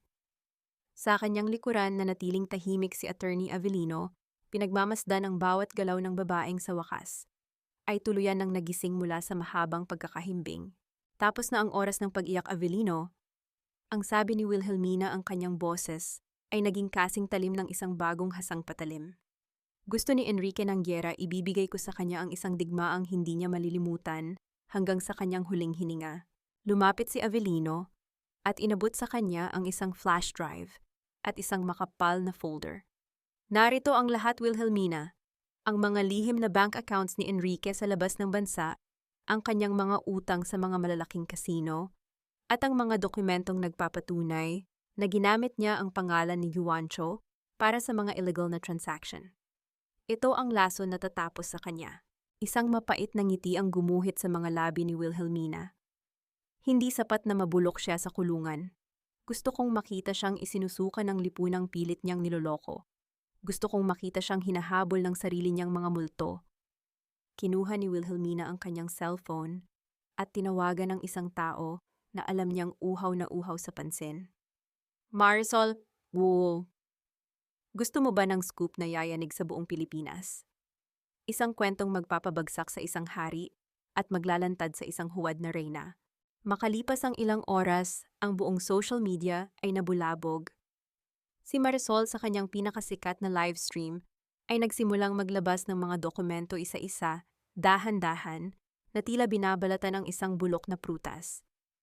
Ang mga litrato ng mga pirma ni Enrique sa mga utang sa kasino, ang mga resibo ng mamahaling regalo para kay Chantal na galing sa pondo ng foundation, at ang pinakamatindi, ang recording ng boses ni Enrique na minumura ang mga investors ng kumpanya. Mga kamarites, hindi lang pala asawa ang niloloko ni Enrique Valderrama. Pati ang pera ng bayan nilulustay sa sugal, ang sigaw ni Marisol sa camera, habang ang mga views at shares ay mabilis na umaakyat sa milyon-milyon. Sa loob ng kanyang pribadong opisina sa mansyon, nanginginig ang mga kamay ni Enrique habang pinapanood ang livestream. Ang bawat komento ng galit mula sa publiko ay tila mga sampal na hindi niya kayang iwasan. Ang telepono niya ay walang tigil sa pagtunog, mga tawag mula sa mga board members, mula sa bangko, at mula sa mga galit na kliyente. Sino ang naglabas nito? Hanapin niyo ang nagbigay nito sa kanya, sigaw ni Enrique sa kanyang mga tauhan, habang marahas niyang itinatapon ang baso ng alak sa pader.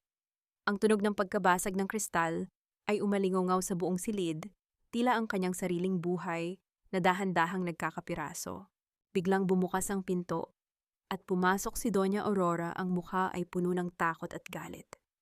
Enrique, anong nangyayari? Ang mga stocks ng kumpanya bumabagsak na. Ang mga tao sa labas ng gate, nagpoprotesta na. Bago pa makasagot si Enrique, isang tauhan ng korte ang pumasok sa silid kasunod ang dalawang lalaking nakabarong. Mr. Enrique Valderrama, narito po kami para isilbi ang isang demand letter mula sa mga major shareholders ng Don Octavio Group, ang pahayag ng opisyal. Dahil sa mga lumabas na ebidensya ng malversation at gross negligence, sinususpinde ang inyong kapangyarihan bilang CEO epektibo ngayong oras na ito. At meron din kaming warrant para i-freeze ang lahat ng inyong personal na accounts para sa investigasyon. Tila nawalan ng hangin sa kanyang baga si Enrique. Napaupo siya sa kanyang malambot na upuan, ang kanyang mukha ay naging kasing kulay ng abo. Ang imperyong binuo niya sa pamamagitan ng kasinungalingan at pagtataksil ay dahan-dahang gumuguho sa kanyang paligid. Mula sa malayo sa loob ng isang maliit na apartment na itinatago ni Avelino, pinapanood ni Wilhelmina ang lahat sa telebisyon. Hawak pa rin niya ang sapatos ni Amelia, ngunit sa pagkakataong ito, hindi na lungkot ang nasa kanyang mga mata. Ito ay ang liwanag ng isang nagtatagumpay na katarungan. Ito pa lang ang simula, Enrique Pajua. Bulong ni Wilhelmina sa hangin. Huwag kang kukurap dahil ang susunod na mawawala sa'yo ay ang tanging bagay na inaakala mong hawak mo pa. Ngunit sa gitna ng kanyang kagalakan, isang kaba ang muling gumising sa kanyang dibdib. Nasaan si Juancho? Mula nang ilock ito ni Enrique sa kwarto, wala na siyang balita sa kanyang anak. At ang mga tauhan ni Enrique na nasa paligid ni Juancho ay mga taong handang pumatay para sa pera. Anong gagawin ni Enrique ngayong wala na siyang mawawala?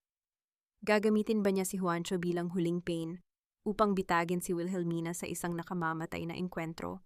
Ang pinakamatamis na hapunan ay ang hapunang pinagsasaluhan ng mga kaaway sa ilalim ng iisang bubong, kung saan ang bawat subo ay may lasa ng hinala. Sa gitna ng malawak na silid-kainan ng Mansyong Valderrama, ang mahabang lamesa na gawa sa Nara ay napapalamutian ng pinakamamahaling porselana at mga kandilang pilak.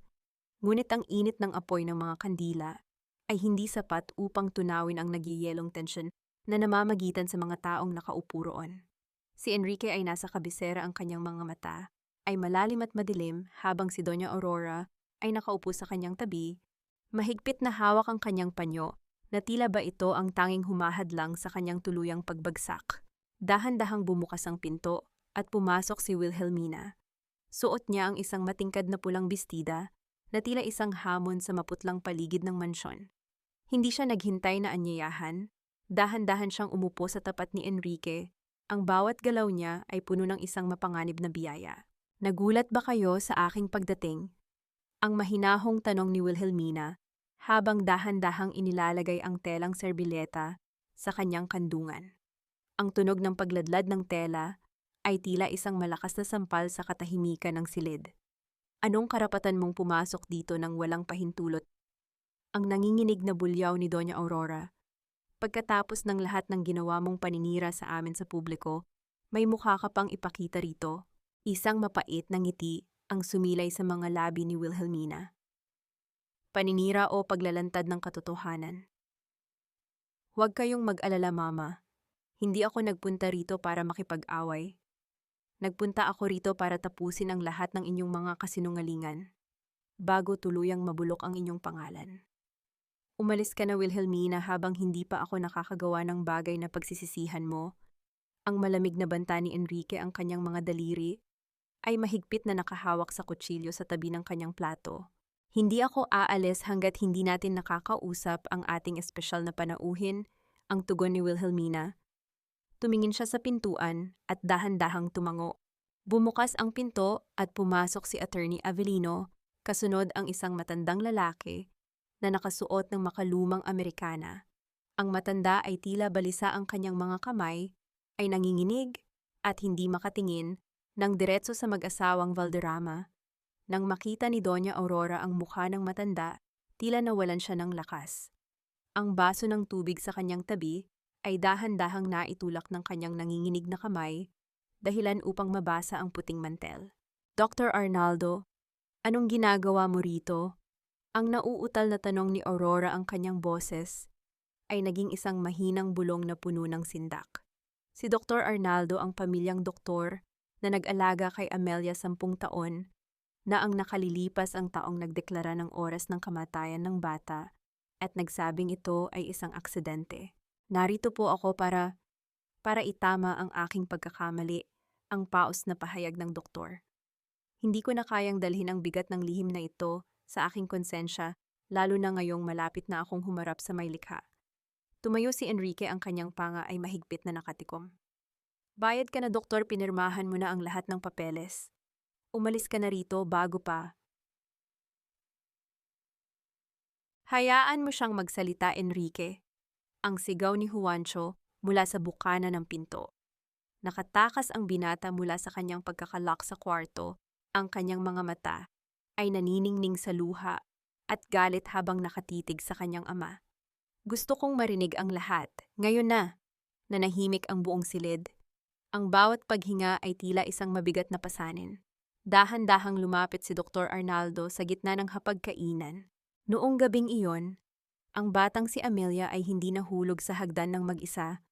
Ang simula ng doktor, ang kanyang boses, ay tila isang hatol ng kamatayan. Nang dumating ako sa mansyon, buhay pa ang bata. Maaari pa siyang maligtas kung dinala agad sa ospital. Pero may nag-utos sa akin na huwag siyang galawin. May nag-utos sa akin na hayaan siyang mawalan ng hininga para lamang magamit ang kanyang kamatayan upang masira ang pagkatao ni Wilhelmina.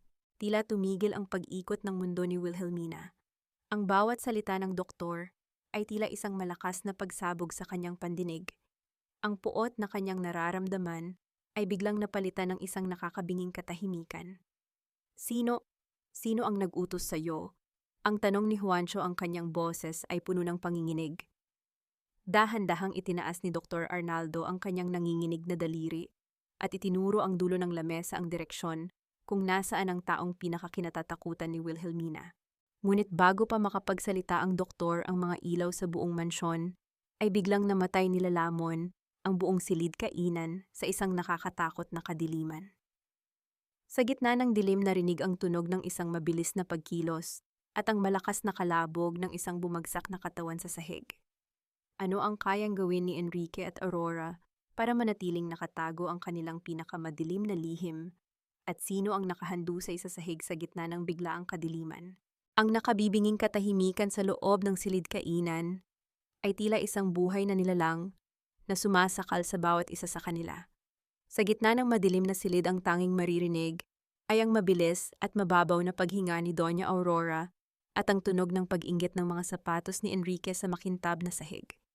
Isang saglit pa, ang mga ilaw ay muling bumukas nang may kasamang malakas na ugong mula sa generator ng mansyon, at ang nakakatakot na katotohanan ay tumambad sa ilalim ng malamig na liwanag ng chandelier. Nakahandusay sa sahig si Dr. Arnaldo, hawak-hawak ang kanyang dibdib habang pilit na humihinga.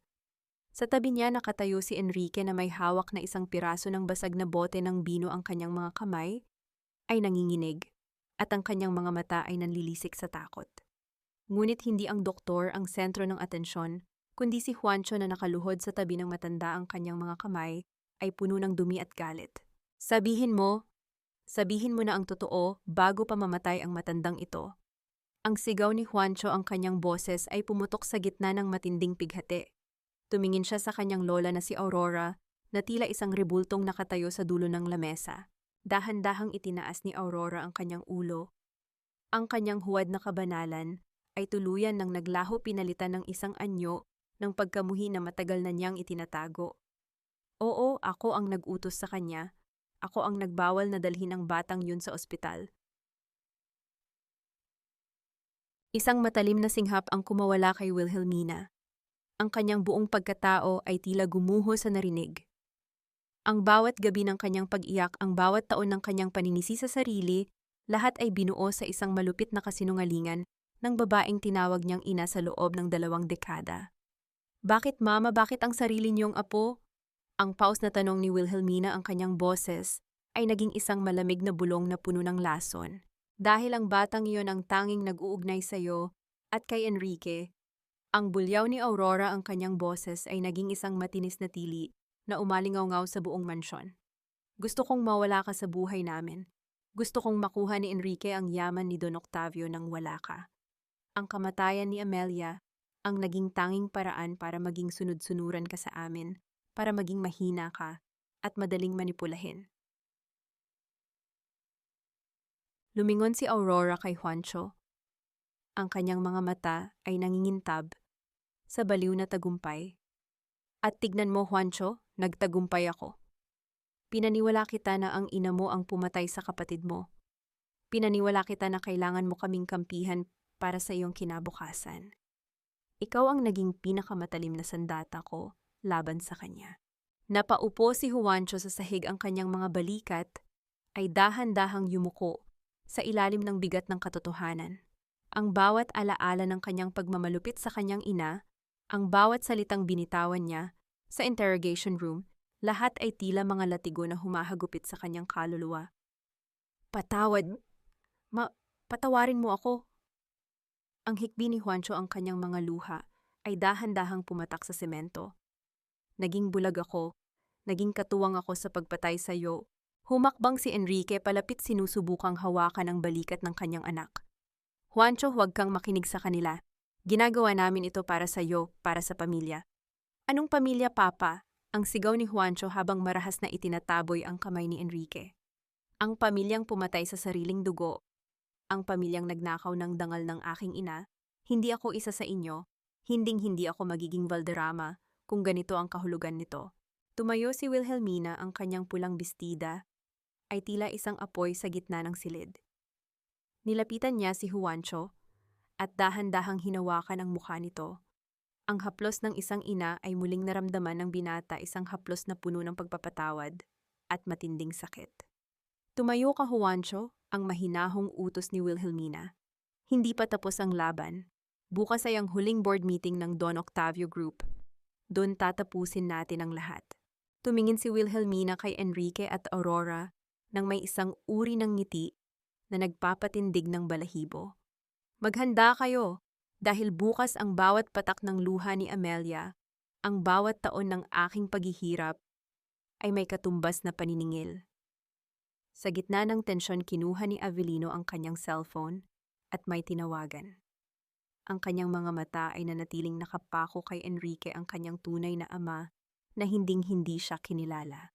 Ihanda ang mga dokumento, ang maikling sabi ni Avelino sa kabilang linya. Bukod sa multo ni Amelia, haharapin din ni Enrique ang multo ng aking ina. Ano ang mangyayari sa pinakahihintay na board meeting? At sa huling sandali, pipiliin ba ni Enrique na isuko ang lahat? O mayroon pa siyang itinatagong huling baraha na maaaring pumatay sa kanilang lahat sa loob ng silid-pulungan? Sa labas ng mansyon, ang tunog ng papalapit na sirena ng ambulansya para kay Dr. Arnaldo ay tila isang babala. Ang katotohanan ay lumabas na at wala nang ligtas sa darating na bagyo. Ang trono ay hindi nababagay sa isang hari na ang pundasyon ay gawa sa mga bungo ng sarili niyang pamilya. Ang malawak na boardroom ng Don Octavio Group sa ituktok ng isang skyscraper sa Makati ay balot ng isang nakabibinging tension. Sa gitna ng mahabang lamesang salamin, nakaupo ang mga board members na may mga mukhang puno ng pag-aalinlangan at takot. Ang tunog ng dahan-dahang pag-ikot ng mga ballpen sa kanilang mga daliri at ang mahinang ugong ng air conditioning ang tanging musika sa loob ng silid. Nakatayo si Enrique sa harapan, suot ang kanyang pinakamahal na Amerikana, pilit na itinatago ang panginginig ng kanyang mga kamay sa ilalim ng lamesa. Ang balita tungkol sa nangyari sa mansion kagabi ay hindi pa tuluyang kumakalat, ngunit ang mga leaks tungkol sa kanyang mga utang ay sapat na upang yumanig sa kanyang posisyon. Gentlemen, ang mga lumabas na dokumento sa social media ay pawang mga gawa-gawa lamang ng isang desperadong babae. Ang malakas na pahayag ni Enrique, ang kanyang boses, ay puno ng huwad na kumpiyansa.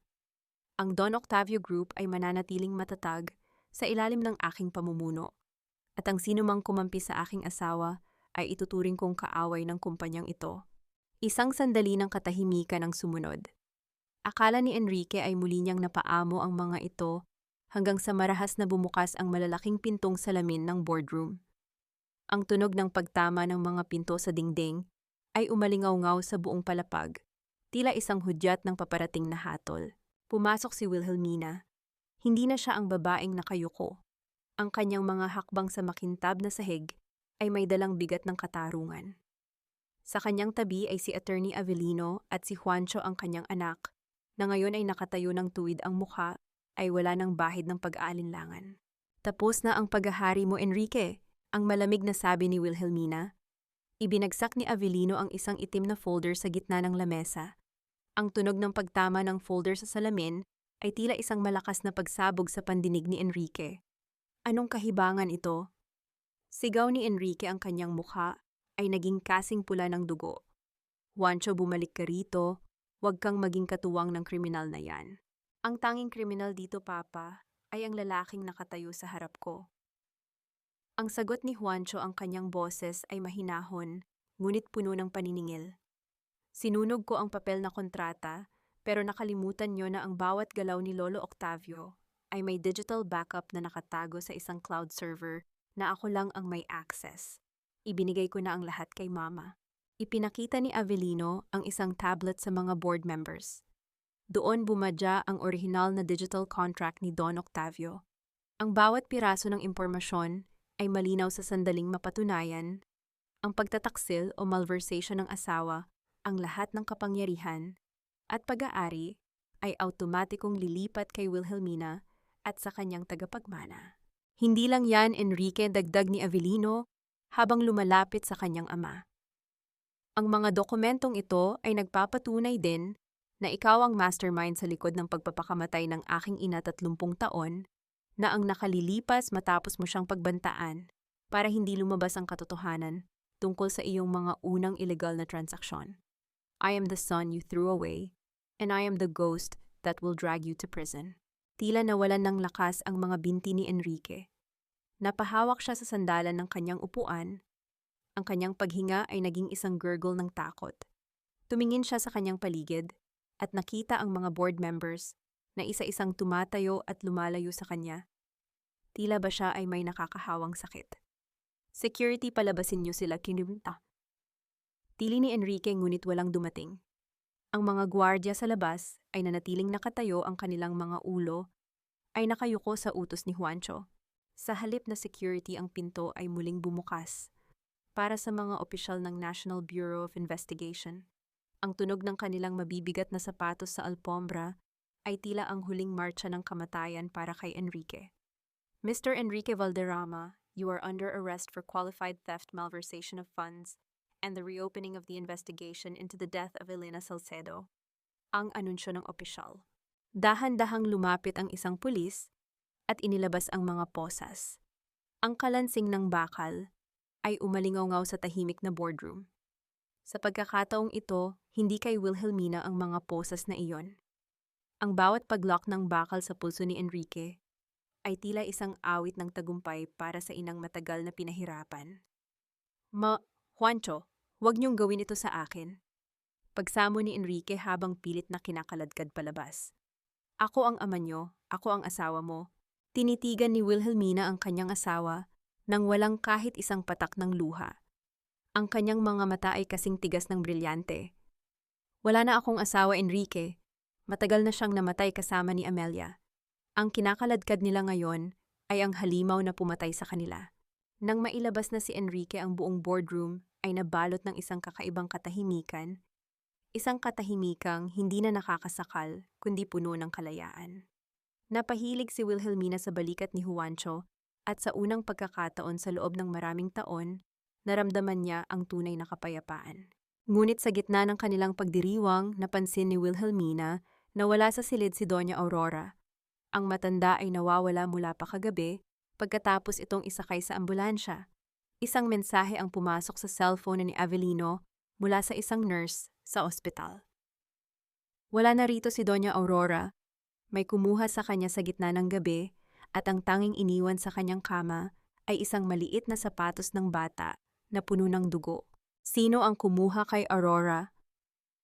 At ang katarungan bang nakamit ni Wilhelmina ay ang dulo na o mayroon pang isang huling anino na nagnanais na tapusin ang pamilya Valderrama sa sarili nitong paraan. Ang katarungan ay hindi laging dumarating na may kasamang palakpakan. Kung minsan ito ay dumarating sa anyo ng isang nakabibinging katahimikan at pagsisising huli na ang lahat. Sa loob ng isang masikip at madilim na selda sa city jail, Nakaupo si Enrique sa gilid ng matigas na kama. Ang kanyang mamahaling Amerikana ay wala na pinalitan ng isang kupas na kulay kahel na uniporme ng bilanggo. Ang amoy ng pawis ihi at lumang semento ay tila isang lason na dahan-dahang pumapatay sa kanyang huling katiting na dangal. Wala nang mga tauhang yumuyukod, wala nang mga investor na nag-uunahang kamayan siya. Ang tanging kasama niya ay ang tunog ng mga ipis na gumagapang sa pader at ang malayong kalansing ng mga susi ng gwardya. Hindi ito maaari, makakalabas ako rito. Ang bulong ni Enrique ang kanyang boses ay tila isang kaskas ng tuyong dahon. Ngunit sa bawat pagpikit niya ang nakikita niya ay ang malamig na paningin ni Wilhelmina at ang huling tingin ng puot mula kay Juancho. Samantala sa isang malayong nursing facility sa labas ng lungsod, natagpuan si Doña Aurora. Nakaupo siya sa isang wheelchair, nakatitig sa kawalan, habang ang kanyang mga kamay ay walang tigil sa paghimas sa isang maliit na sapatos ng bata, ang sapatos na may mantsa ng pulang tinta na tila dugo. Nawala na ang kinang sa kanyang mga mata. Ang matinding takot at ang multo ni Amelia ay tuluyan ng bumali sa kanyang isipan. Imbing nang dati ay nagpapatakbo ng buhay ng iba, ay taon ngayon ay hindi na mahanap ang sarili niyang katinuan. Sa loob ng mansyon ng mga Valderrama, naglalakad si Wilhelmina sa mga bakanting pasilyo. Ang bawat hakbang niya ay lumilikha ng marahang langit-ngit sa sahig, tila ang bahay mismo ay naglalabas ng lahat ng sakit na naipon sa loob ng 2 dekada. Wala na ang mga gamit ni Enrique at Aurora. Ang mansion ay malinis na tila isang katawang dumaan sa isang matinding operasyon upang alisin ang lahat ng kabulukan. Lumingon si Wilhelmina at nakita si Juancho sa pintuan ng kanyang silid. Nakasuot ang binata ng simpleng t-shirt at pantalon, ang kanyang mga mata ay mugto pa rin, ngunit may dalang katapatan. Dahan-dahan siyang lumapit at lumuhod sa paanan ng kanyang ina. Hinawakan niya ang mga kamay ni Wilhelmina at ipinatong ang mga ito sa kanyang noo, ang pagmamano na matagal na niyang ipinagkait. Patawarin mo ako, ma, sa lahat ng sakit na idinulot ko sa iyo. Ang hikbi ni Juancho, ang kanyang boses ay nanginginig sa matinding pagsisisi. Naging bulag ako. Naging bahagi ako ng impyernong binuo nila para sa iyo. Hindi ko alam kung paano ko mapapatawad ang sarili ko. Dahan-dahang hinaplos ni Wilhelmina ang buhok ng kanyang anak. Ang haplos na iyon ay puno ng pait at tamis, isang pagpapatawad na hindi madaling ibigay, ngunit hindi kayang ipagkait ng isang ina. Ang sugat ay maghihilom, Juancho, ngunit ang pilat ay mananatili upang ipaalala sa atin ang aral ng nakaraan. Ang mahinahong sabi ni Wilhelmina, pinapatawad kita dahil anak kita. Pero ang tiwala ay hindi katulad ng pag-ibig, ito ay kailangang muling itayo dahan-dahan mula sa simula. Tumayo si Wilhelmina at kinuha ang isang itim na maleta mula sa gilid ng kama. Inabot niya ito kay Juancho. Ang tunog ng pag-ikot ng mga gulong ng maleta sa sahig ay tila isang hudyat ng paghihiwalay. Maanong ibig sabihin nito? Ang tanong ni Juancho, ang kanyang mukha ay puno ng takot na baka tuluyan na siyang itaboy ng ina. Hindi mo matututunang maging lalaki kung mananatili ka sa ilalim ng aking mga pakpak o sa yaman na hindi mo pinaghirapan. Ang paliwanag ni Wilhelmina, ang kanyang boses ay matatag. Ibinenta ko na ang mansyong ito. Ang lahat ng perang nakuha ko ay inilaan ko sa isang foundation para sa mga biktima ng domestic abuse sa pangalan ni Amelia. Ang matitira ay para sa iyong pag-aaral sa ibang bansa, hindi bilang isang Valderrama, kundi bilang isang batang magsisimula sa sarili niyang pawis. Tumingin si Wilhelmina sa kanyang anak nang may halong pagmamahal at disiplina. Learn to be a man first, Juancho. Learn the value of integrity. Kapag napatunayan mo na sa sarili mo na kaya mong tumayo nang hindi nananakit ng iba, doon mo lang muling mahahanap ang daan pabalik sa akin. Niyakap ni Juancho ang kanyang ina nang mahigpit, isang yakap na tila humihingi ng lakas para sa bagong simula. Gagawin ko, ma. Pangako. Hahanapin ko ang aking sarili para maging karapat-dapat muli sa iyo. Nang lumisan si Juancho, dala ang kanyang maleta, naiwan si Wilhelmina sa gitna ng malaking sala. Tumingin siya sa painting ng kanyang ama na si Don Octavio. Ang liwanag ng araw na tumatagos sa bintana ay tila nagbibigay ng bagong buhay sa silid. Naramdaman niya ang isang mahinang ihip ng hangin sa kanyang pisngi tila isang halik mula sa kanyang anak na si Amelia. "Malaya na tayo, anak," bulong ni Wilhelmina sa hangin. Ngunit sa labas ng mansyon sa loob ng isang itim na sasakyan, nakatingin si Attorney Avellino. Hawak niya ang isang lumang litrato ng kanyang ina. Isang misyon ang natapos, ngunit ang kislap sa kanyang mga mata ay nagpapakita na ang kanyang pakikipag-ugnayan kay Wilhelmina ay hindi pa tuluyang natatapos. Hanggang sa muling pagkikita, Wilhelmina, ang sabi ni Avellino bago dahan-dahang paandarin ang sasakyan ang tunog ng makina, ay unti-unting nawawala sa kalsada. Isang taon ang mabilis na lumipas, tila isang agos ng ilog, na dahan-dahang tinangay ang mga bakas ng burak at dugo mula sa nakaraan. Ang langit sa ibabaw ng Manila Bay ay naglalatag ng kulay kahel at lila, isang dapit hapon na hindi na nagbababadya ng dilim, kundi ng isang payapang pamamahinga. Sa gitna ng isang modernong bulwagan, nakatayo si Wilhelmina sa harap ng isang malaking marker na ginto. Nakasulat doon ang pangalang Amelia Sanctuary, a Haven for Women and Children. Ito ang katuparan ng kanyang pangako, ang gawing isang kanlungan, ang sakit na matagal niyang dinala. Hindi na siya ang biktima sa mga balita. Siya na ang mukha ng pag-asa para sa mga kababaihang inakalang wala ng bukas. Suot ni Wilhelmina ang isang asul na terno, ang kanyang tindig ay puno ng dignidad, at ang kanyang mga mata ay nagniningning sa isang uri ng liwanag, na tanging ang mga nakalampas sa impyerno ang nagtataglay.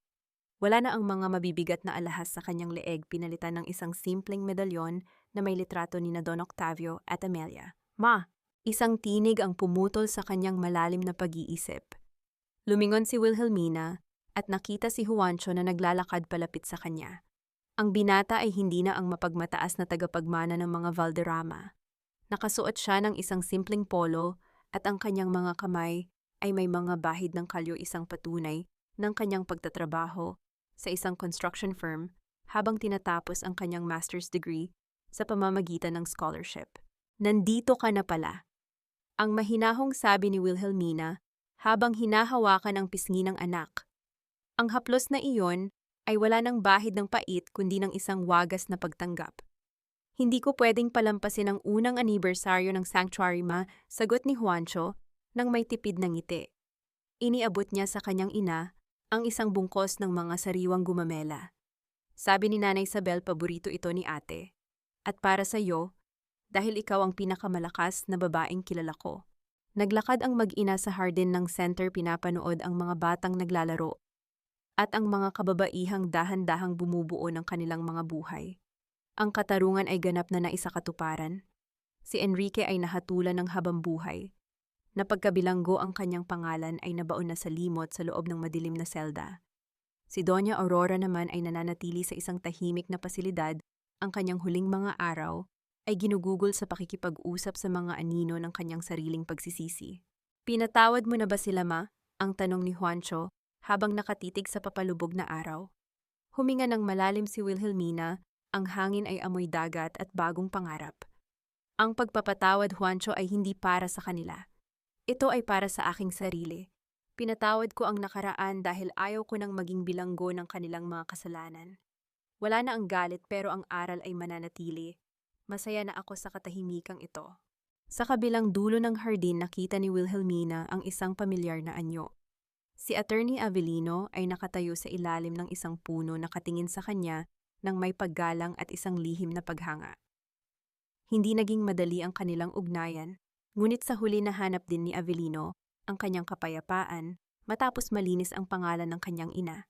Dahan-dahan itong tumango kay Wilhelmina, isang tahimik na pangako na ang kanilang mga landas, bagaman magkahiwalay, ay laging magkakaugnay sa katarungang kanilang ipinaglaban.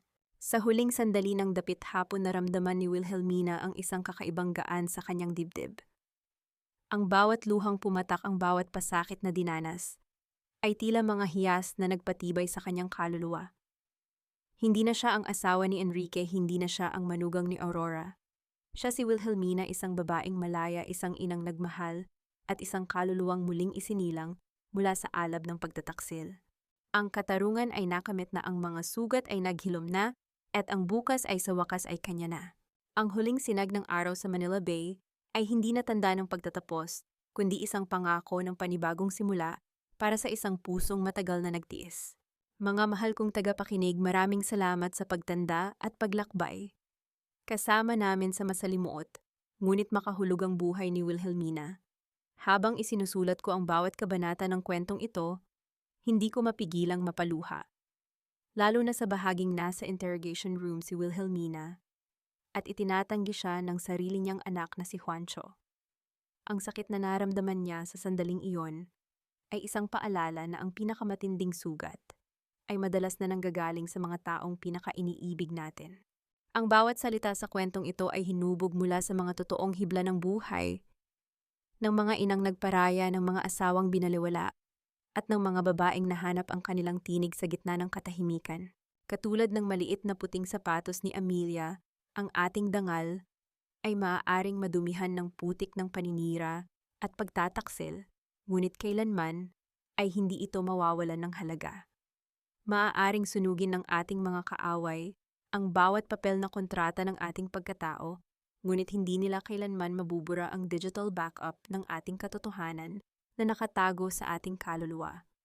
Kung minsan, ang kailangan lang natin ay ang lakas upang pulutin ang mga natitirang piraso ng ating nadurog na buhay at gawin itong pundasyon ng isang santuaryong mas matatag pa sa anumang mansyon. Bago tayo tuluyang magpaalam sa mundong ito ng mga Valderrama, nais kong itanong sa inyo. Kung kayo ang nasa katayuan ni Wilhelmina, magagawa niyo rin bang patawarin ang isang anak na naging katuwang sa inyong pagbagsak? O mas pipiliin niyo ang mamuhay ng mag-isa para sa inyong sariling kapayapaan? Habang pinapakinggan niyo ang aking boses, nasaan kaya kayo ngayon?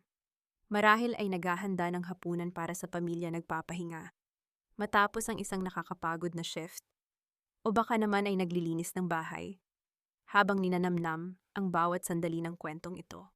Huwag po kayong mag-atubiling mag-iwan ng komento at ibahagi ang inyong mga saloobin o kahit ang inyong sariling mga karanasan sa buhay. Dito sa ating munting tambayan, ang bawat boses ay pinapakinggan at ang bawat kwento ay pinapahalagahan. Isang mabilis na pag-like at share naman po dyan kung ang kwentong ito ay nakahaplos sa inyong mga puso. Naway manatili kayong matatag at puno ng pag-asa, anuman ang bagyong kinakaharap nyo ngayon. Tandaan nyo, ang dapit hapon ay patunay lamang na laging may kasunod na umaga. Hanggang sa muli nating pagkikita sa susunod na kwento ng buhay at pag-ibig. Tanyag na pamagat ang puting sapatos at ang revolusyon ng isang ina. Lahat ng mga tauhan at sitwasyon sa kwentong ito ay katang-isip lamang na nilikha para sa layuning libangan at pagpaparating ng positibong mensahe.